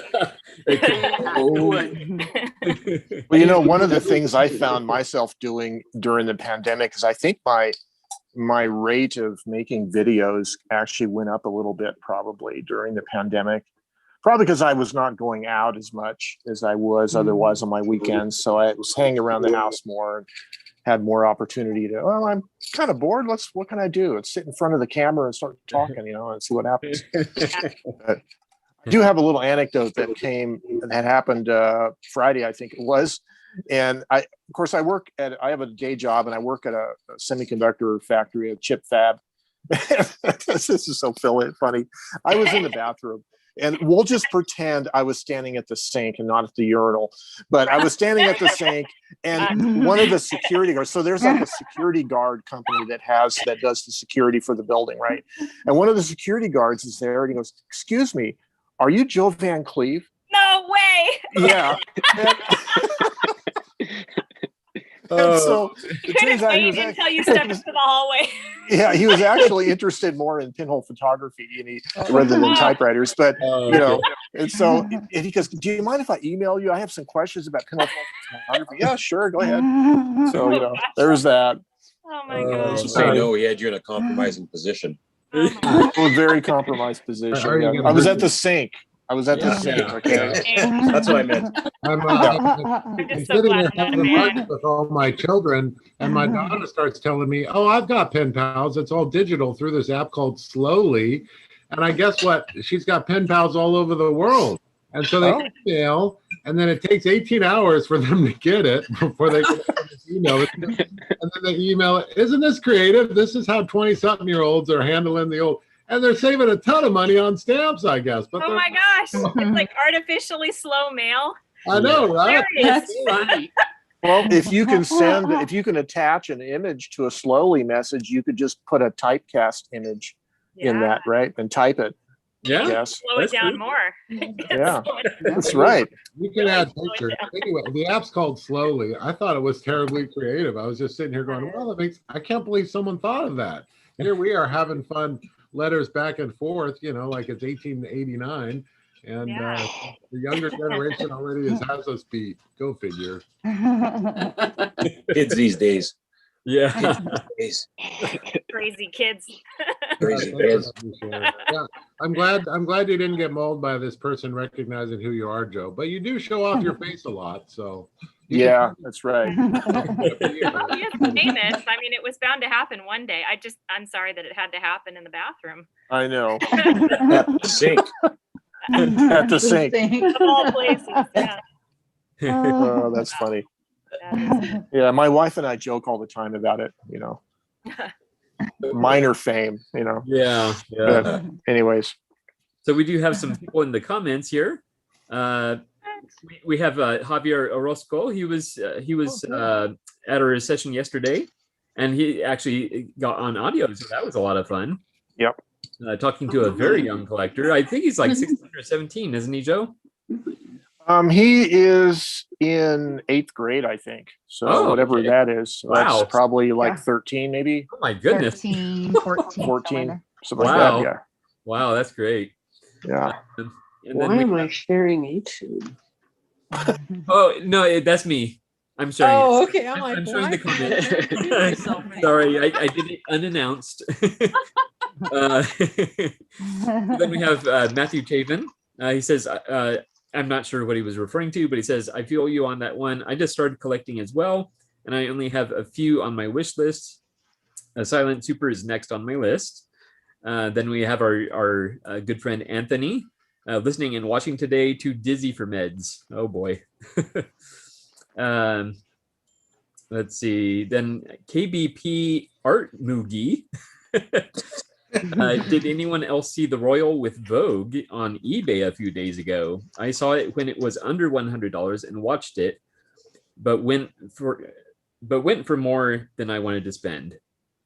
I wonder what the final price on that was. Then Matthew again, I have a deal that should never have happened. I have a mint condition 1942 Royal Deluxe from Macy's on 34th Street. The woman I purchased from bought it when she was 16 for $50 and hardly used it. My goodness. Wow. Excellent. Thank you for those comments, folks. Yeah. So any more origin stories? I actually have, I can share mine quickly. I need to run pretty soon. And it's pretty short. It was kind of great to hear everybody. So many people mentioned a parent. Because, as Kara said, we had those Royals, a KHM and a KMM, this cabin in Montana that we both kind of grew up at in summers. And so every summer I went out there, I would type letters to people, and it was always fun to type a letter to someone from the middle of nowhere in Montana. And we didn't have power there other than a generator that you turn on. There was no utilities in the valley, no telephone, no cell service, which is why it's great. But that typewriter was like kind of the only way of communicating with people, because there's mail day twice a week. Put it out, and it was super fun for the people that we were sending letters to get them. But then occasionally someone would write you back, and the mail lady would drive up in her Jeep, or now she's riding a 4-wheeler, and hand you a letter from somewhere in the real world. And it's fun. so that was the only time I would type. I did actually get a job, my only full-time job that I've ever had, because I'm self-employed, with a cover letter typed on that KMM. And the platen was rock hard. I didn't know anything about typewriters, so I didn't know why the periods went all the way through the paper. I think a couple of the letters went all the way through the paper. And but my boss, the guy who became my boss was like, when he got the letter, he said he's like, I didn't even look at your photos because I'm a photographer. He's like, I really didn't look that closely at your photos because I knew when I read that letter, it was written on a typewriter in the middle of nowhere in Montana, that I was going to hire you. But I didn't own a typewriter. I didn't collect one. And then in 2016, both my parents died about 6 months apart. Pretty shitty year. But a friend of mine, my mom actually had a spinal cord injury for a couple years before she died. And I couldn't really get there as often as I wanted to, but a friend of mine, childhood friend that I'm still very close with, still lives in that town. And he actually ended up doing a lot of care for my mom. And I knew that there was somebody that I trusted, that I knew, that was keeping an eye on things. And he would let me know if there was a nurse's aide who wasn't doing what she was supposed to. He would just sort of give me like the real story about what was happening there. And it meant a lot to me. So flash forward to December of 16, and we went to my mom's funeral, which was back in that town. And it was the day after the funeral. We go to this restaurant every time we're there for breakfast. And I'm walking past this antique shop, and there's this gorgeous green typewriter in the window. And I thought, it just suddenly came to me, you know, Steve, my friend, and I used to write back and forth when I was in Montana. I would write him and he would write me back, and we just had done that for decades. And I thought, you know what, Steve doesn't have a typewriter. Maybe if I get him a typewriter, maybe I'll pick one up for myself too, but I'm going to get this to thank him for all the things he's done over the years for my family. And I go in, and it was I didn't know anything about typewriters really beyond what I'd used. And it was a Royal O, gorgeous green in great shape. And it was like $50. So I bought that, and then I looked over, and next to it was this one. Spoiler alert, you bought that one too. Yeah, so I bought this one too because I thought, well, I can't just get him a typewriter and not have one to write him. That wouldn't be right. Of course. So I kept the Remington Rand 5 and gave him the Royal O. And I actually did clean up the Royal O a good bit, and handmade a new case for it that has since fallen into pieces. But it was a good effort. And the Remington 5 it was dirty, so it got really frustrating to me, and I didn't really know how to deal with it, to clean it or fix it. And so I started looking for another typewriter, and I found a mint condition Rocket for $40. That belonged to a newspaper journalist, and my one job was as a newspaper photographer, and then I did a lot of photojournalism for years after that. So it was kind of cool to buy a journalist's typewriter, and beautiful Rocket. I didn't know anything about it either, but it is an amazing machine. It's just really fun to type on, and then I started thinking, well, this is beautiful. I'm going to buy more of these. And I discovered Richard Polt through his blog, and through Richard, I found out about Herman's, and through Herman's, I found out about the Facebook group, and I'm like, holy crap, there's a lot of weirdos like me out there. Yes. There's And a lot of More than you typewriter know. people. yeah, so it's like I for me it's all about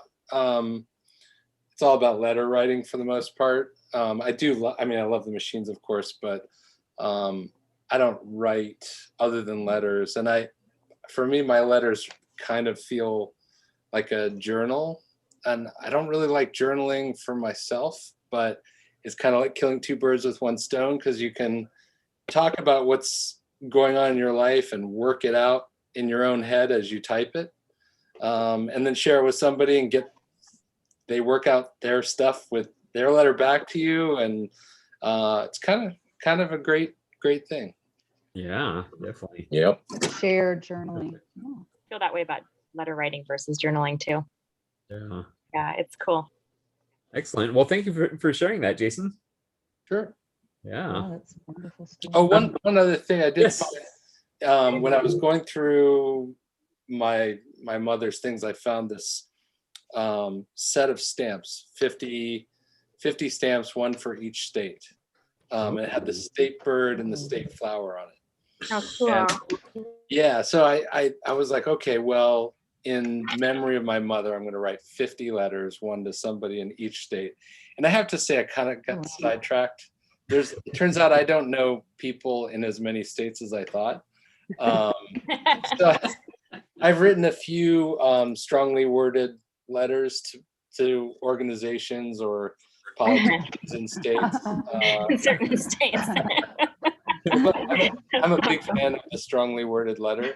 So, yeah, so I still have a few more I need to track down.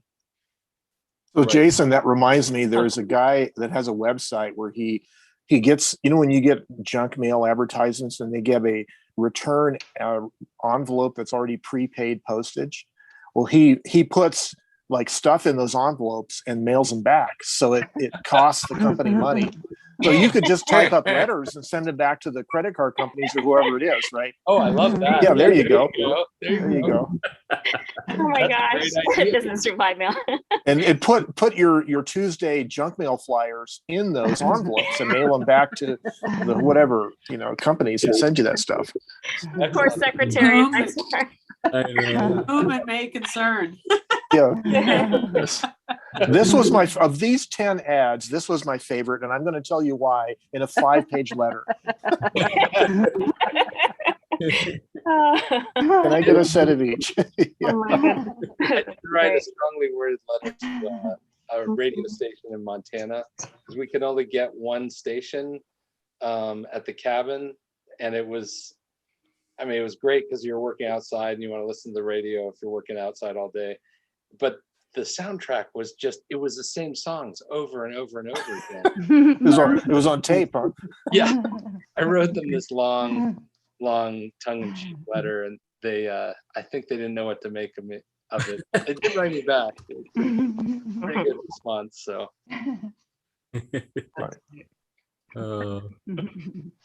hello to David. How are you, David? Hi.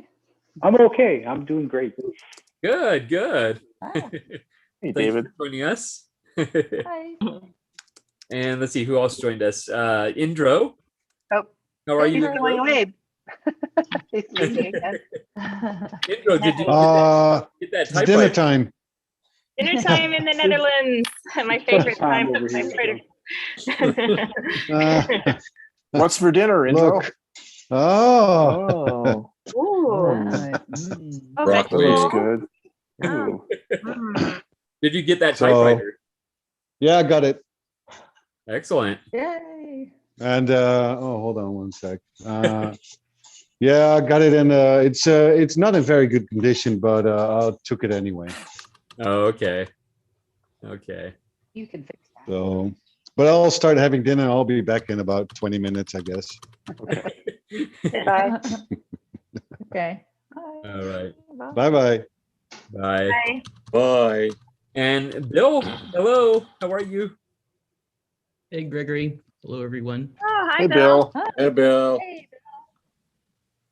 I'm good. What's up, Bill? How are things in Portland? They are sort of gray today, but fine, not raining. It was gorgeous out yesterday, and so got out and got some exercise. And Excellent. today, the clock sprang forward, but I didn't. So we're all right Bill, there with you. Bill, is it true that in the Pacific Northwest you have like 1,000 different words for gray? Other people might. I just always go with gray. Gray. Yeah, I don't know if we did. I grew up there, and it was always just gray, dreary, gray. It doesn't really bother me that much. And the funny thing is, before we moved out here, my wife and I would take trips here. Like we would spend our vacation time here in Portland. And ironically, it seemed like every time we come out, we'd hit a long spell of sunny days. So everybody would be like in an exceptionally good mood because we hit the sun spell during wintertime. So we knew that was too good to be true. But we finally just decided the only way to find out if we were going to like it or not was to move here. And that was like 18 years ago. Wow. This is the longest I've lived in any one town in my entire life. Wow, a long time. Yeah. For Weren't you from the Midwest before? Yeah, well, I grew up in Illinois, and I was there until I was like 18, 19, somewhere in there. And then I spent about 20 years in Texas. Oh, wow. My father he was working for the phone company and he transferred down there. So I ended up following my family. The year after they moved, I went down there, and then from there, it ended up being here in the Pacific Northwest. Wow. So, yep. Texas. It was an experience. Bill, yeah. Sorry. Go ahead. Oh, no worries. I was just gonna say I responded to your letter. I don't know if you got it back yet because I actually did. I got like awesome. 7 letters this week in all. Most all from the Type Pals list. So like on Thursday I got 4 letters, and then yesterday I got 3. So it's pretty awesome week for mail. Nice. Yeah. Great week Yeah. for mail, yeah. So I've got a lot of writing to do.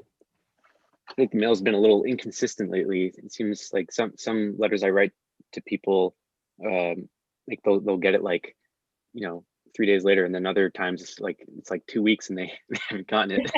So I keep saying that this snail mail is more like a snail with a limp mail, but I think it varies some. It's interesting. I got a letter from Michael up in Washington, and yeah, me too. He was noting he thought it's actually been improving as of late, based on all the letters he's been sending out and receiving. So hopefully that's the case. It's strange because I sent a letter to Gregory, and he mentioned that he got it like 3 days later, and then I have a friend in Massachusetts that's literally just over the border from me, probably like an hour drive, and it took like 2 weeks for him to get it. he could have walked and gave it to me by hand quicker, but I mean, what are you gonna do? I know a lot of it has to do with COVID, but I know there's a few other factors, but yeah. Hey, Bill. Yeah, you never know. Bill, I was going to ask you: Are you the prolific blog responder on a lot of the typewriter blogs? Oh yeah, I was. Prolific.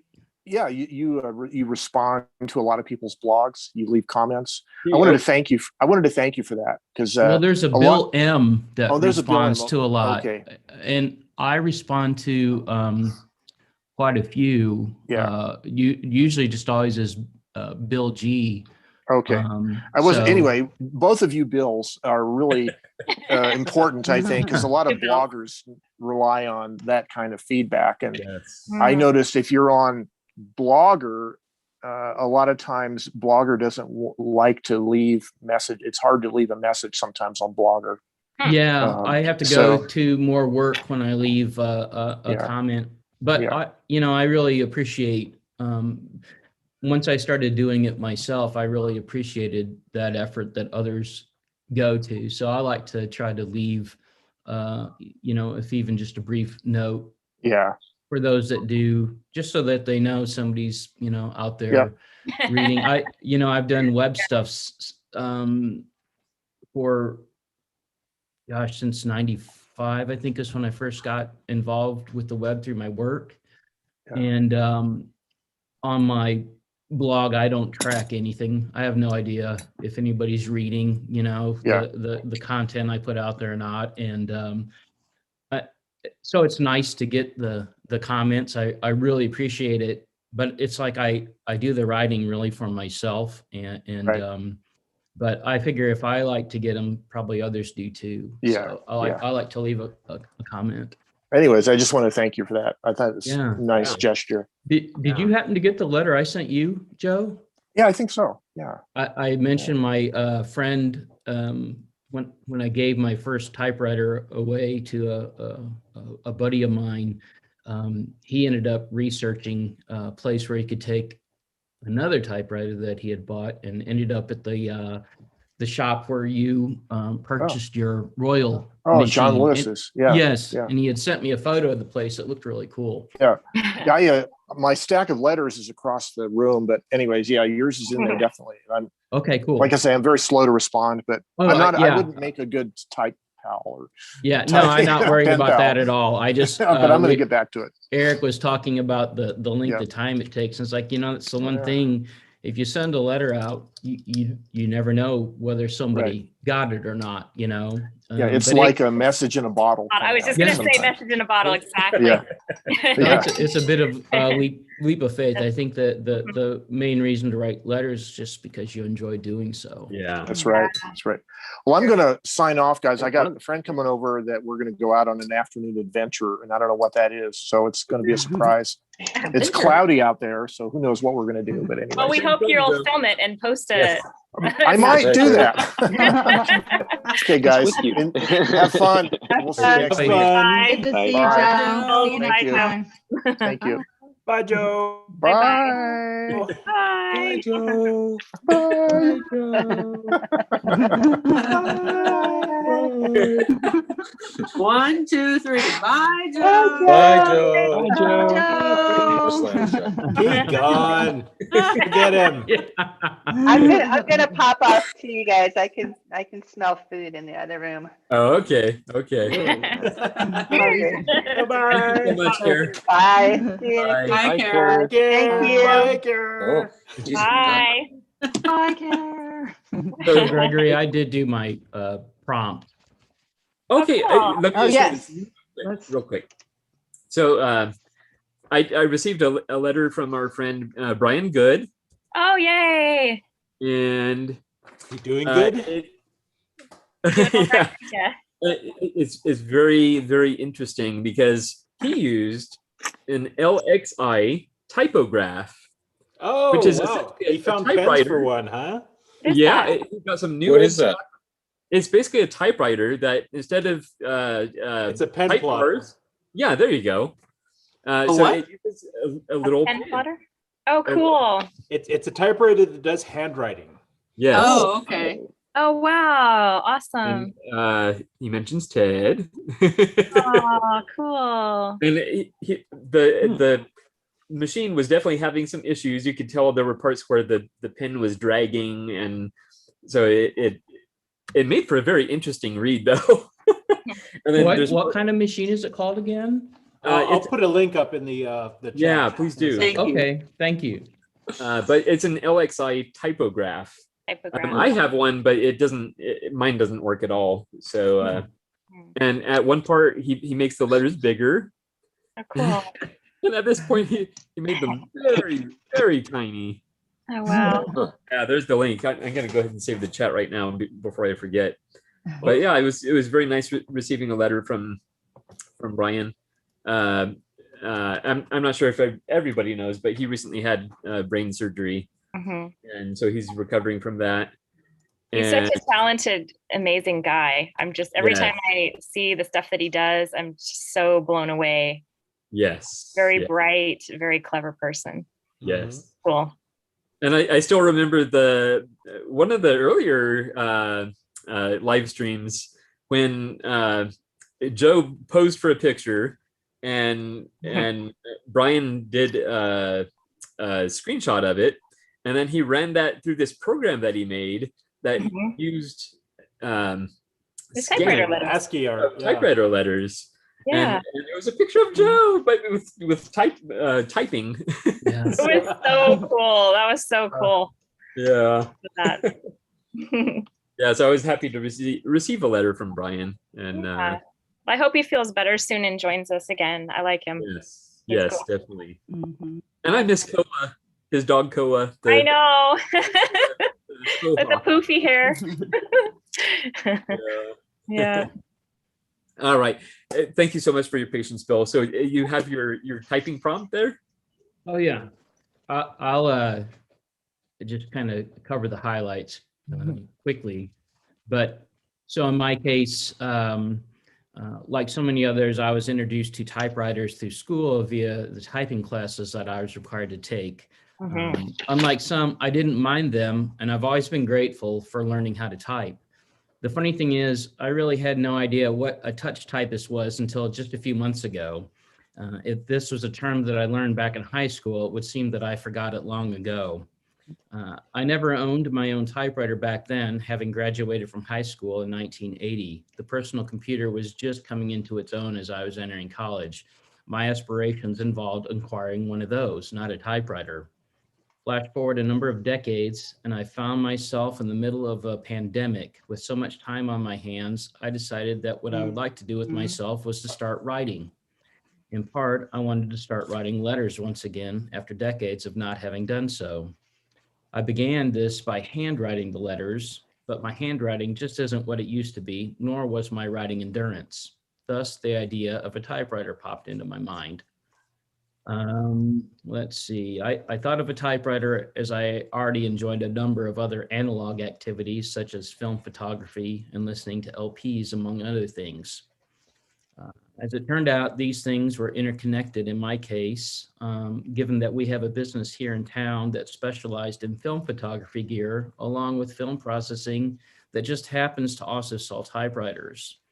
After browsing the machines that they had listed on their website, I became enamored with the Olympia SM9. Let's see, basically I started looking up information. I found a posting on Craigslist for an SM9 featuring the senatorial typeface. And that's when I finally went to go look at a machine. The place that had it for sale had a number of other typewriters available. And when I was able to try a number of different machines, then I really liked the SM9 that much more, so I bought it. After that, I took an interest in adding a few other typefaces to the mix. I bought a second SM9, followed by an SG3. And after 6 months in, I've forgotten what machine followed. I'm actually guessing it was the Facet TP1 that I used to type this with. But I've had a number of typewriters that have passed through my hands already, including a few that I identified as potential dream machines, such as a Hermes 3000 and a Torpedo 18B. But it seems that the Olympias are the machines that I've bonded with, and I'm good with that. I do have a couple of Smith Corona Silent Supers that I really enjoy, as well as this Facet TP1 and the Voss ST24 that I bought on New Year's Day. Yeah. But at this point, I'm feeling set for typewriters, and I've already given one away to a good friend. We're now exchanging letters, typewritten letters, on a regular basis, so that's awesome. These days, my interests have to do more with what I can do with these machines than with the machines themselves, and I'm okay with that. The journey involving typewriters is different for all of us. So that's it for me. Very good. So I have an interest in trying to write fiction, and you know, the fact that I can do so involving typewriters, I think is pretty cool. I don't have aspirations of writing like a complete book using just a typewriter, but the typewriter has really rekindled my interest in writing. I've had a couple of other attempts at writing in the past, and they always kind of fizzled out. And so I just love the act of typing. The whole visceral aspect of typing itself really appeals to me, and that's where I kind of am hooked by these machines. Yeah. So that's it for me. Okay, thank you so much. Very good. Yeah. I do think on origin stories, that's like a superhero thing, and I do kind of see typewriters as giving us superpowers, essentially, to get in touch with ourselves and get in touch with others. Theodore was flexing there for us. Yeah, definitely. So yeah, I think it just kind of fell into place that we'd be telling our origin stories, and let's face it, these are just amazing machines, and let's keep them alive as long as possible. Agreed. I think the common thread in all of the stories is that we've all been abducted and brought Yeah. We can't help Living it. in the typewriter There's a lot of matrix. things. Yeah. Typewriters took our brain. I have a origin story. Oh, excellent. Yeah, let's hear it. Let's hear it. Nice. So I came into typewriters via a video about a stationery store in Vancouver, British Columbia, Canada. The Regional Assembly of Text. And I was made aware of this video on the Fountain Pen Network. Oh, cool. During the video, there was a part about letter writing sessions, and they showed typewriters being set out on a table or two in their shop, and then people typing on them. It wasn't immediate. It took quite a few views of this video before something sank in, and I remembered how my mom used to type my term papers for me. Then I could remember how her typewriter smelled. That was it. I wanted to get her typewriter. Unfortunately, although Mom thought she still had it, I have not been able to find her white Royal Quiet Deluxe. I was bummed. I started to look on the internet. Eventually I found one, and it was reconditioned / serviced, so I purchased it. That was in 2014. Fast forward into 2015, I found four actually, in my parents' basement. Sadly, the white Royal QDL was not among them. However, Mom said I could take whatever I wanted out of their basement. It was a good thing I did, as I had just removed the last of them, a Royal Academy Electric, when the heavy rains in December 2015, just after Christmas, flooded their basement. The machines that I rescued, in air quotes, are as follows: Royal FP, Remington 17, Smith Corona Coronet 12, and Royal Academy. I also removed two of the typewriter tables. I have since taken the other table. I finally went to Herman's in 2017. By that time, I had acquired my first Upstrike Smith Premier typewriter, a model number 4. I was and have been enamored with them. I have since acquired the 1, 2, 3, 4, 5, 6, and 10. I'm still missing the 9 if anybody has one out there.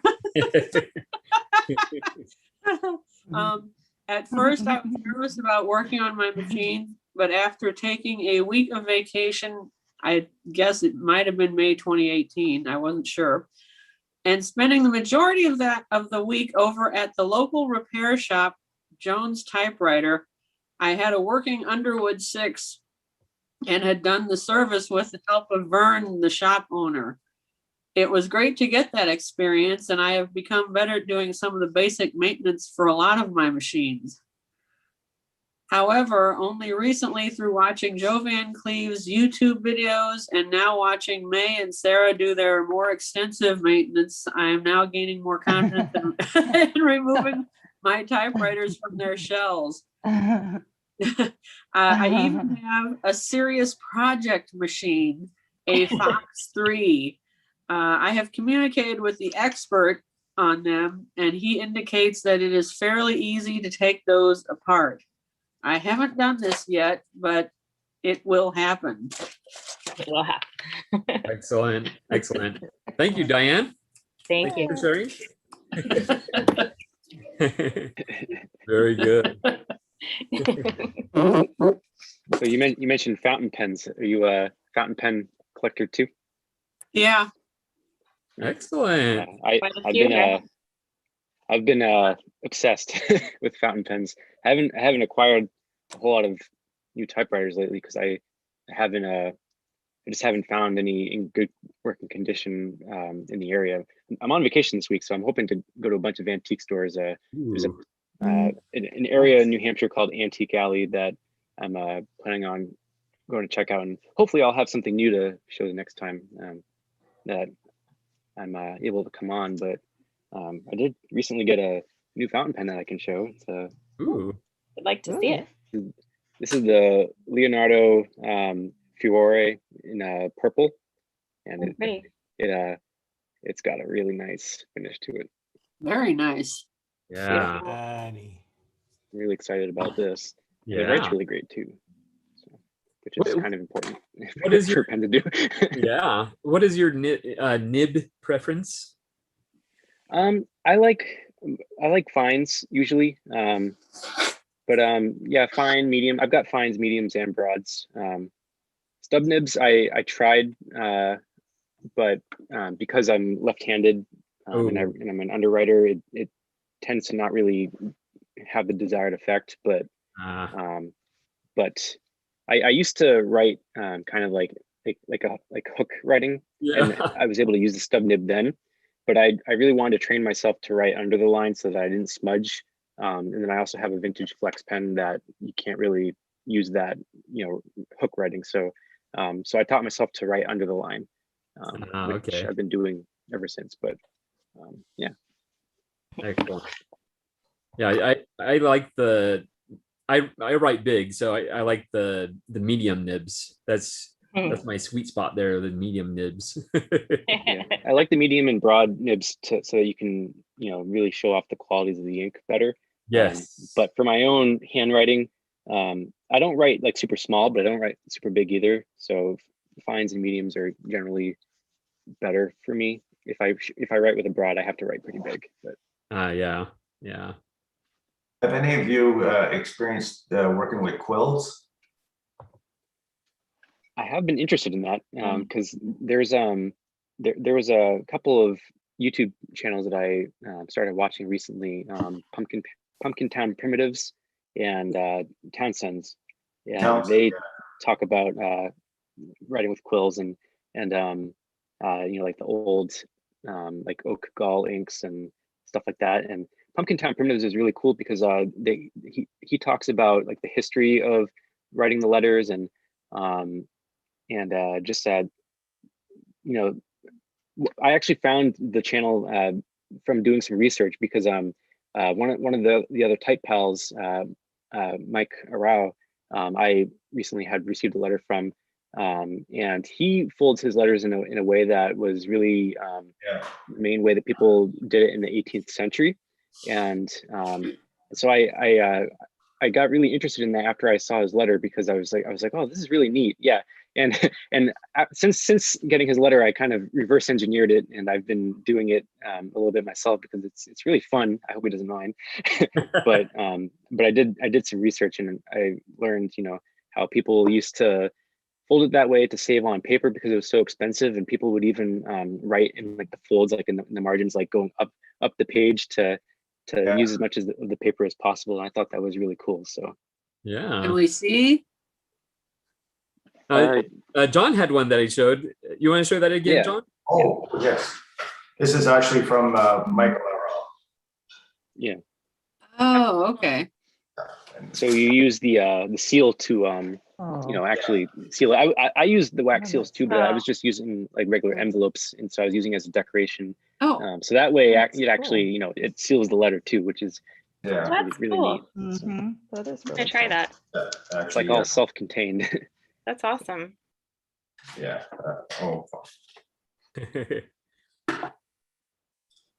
Yeah. Thanks Yeah, for sharing. I've seen some of the series on YouTube for folding letters. It's really interesting. And actually, I noticed on the Townsend's on their website, on their web store, they actually have the quill kits that you can order. But yeah, for me in Canada, it doesn't matter. It doesn't make any sense because shipping is more expensive than the product. So yeah, yeah. Pumpkin Town Primitives has a bunch of stuff too. You can purchase the quills, and they have like a writing box, which I've been thinking about buying. But yeah. Excellent. Well, I do need to end here because we're celebrating my niece's birthday this afternoon, so I need to get ready for that. Happy birthday, niece. Happy birthday. Yeah, her name is Ella. Oh, Ella. Aw, happy birthday. Let's all sing. Happy birthday. Happy birthday to you. Oh. Hey, Gregory, I just wanted to say congratulations on landing your SF that you've been looking for. Yes. Yes. Oh, let me remove my. Were you here when I showed it? No. Okay, I have to show it. I showed it twice. Have to show it. Earlier, but that's okay. I like showing it because I'm happy with it. We like seeing it. Let me make myself big again. Oops. Here. There we go. Yes. Oh. So in our live session yesterday, I had started writing a blog post. It was our type and talk, but I only went as far as writing the date and time and the typewriter, and the rest of the time we were busy talking. So funny how that works. Yeah, but where's the label I didn't from? Notice the, I didn't notice that before. Yeah, the Chattanooga, Tennessee, which is actually the birthplace of my oldest brother. Oh. Yeah, I was born in Peoria, Illinois. Oh wow, very close to me. Yeah. So very, very happy with it. I did have to pay up for it. But you know what? It'll probably seem like a bargain just a year or two down the road. So, and if you enjoy using it, then it's water under the bridge, Oh yeah, and the platen is actually the softest in my collection. So yeah, all of my Olympia typewriters have soft platens on them. They seem to use good rubber. Yeah, definitely. Cool. Yeah, so I'm happy for you. I knew you'd been looking for a while, so very nice. Yes, I was very excited. So Congrats. all right, well, thank you so much, everybody, for being here. We had great participation today. We had 17 people on screen at one point, so that was excellent. That is. So a lot for you to juggle. Good job. I'm getting better, but I still prefer StreamYard. But Don't forget to save the Zoom chat. I put in some type wheel catalogs for you. Yeah, I have been saving it, but I'm going to save it again right now, just in case. Thank you so much, Ted. I really appreciate it. You're welcome. Very much. All right. Thank you, everybody, for being here. All right. Thank you. Thank you, Gregory. We'll see you next time. Next week. All right. Yes. Bye. Happy birthday, Ella. Bye. Thank you. Thanks for all you do, Gregory. Bye. Everybody.